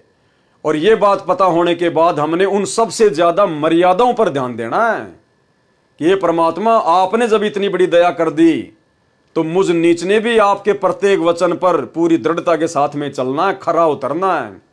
जब गुरुजी ने हमारे ऊपर इतना विश्वास किया है और छांट छांट कर साथ संगति से जोड़ा है, तो हमने गुरुदेव भगवान के विश्वास को तोड़ना नहीं है।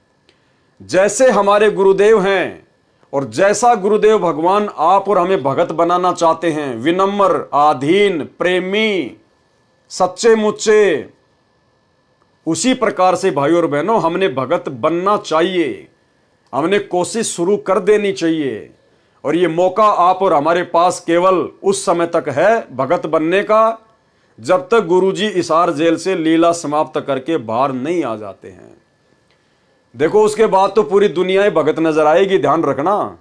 जिस प्रकार सतलोक आश्रमों में जब गुरुजी सत्संग करते थे तो सभी भगत नजर आते थे।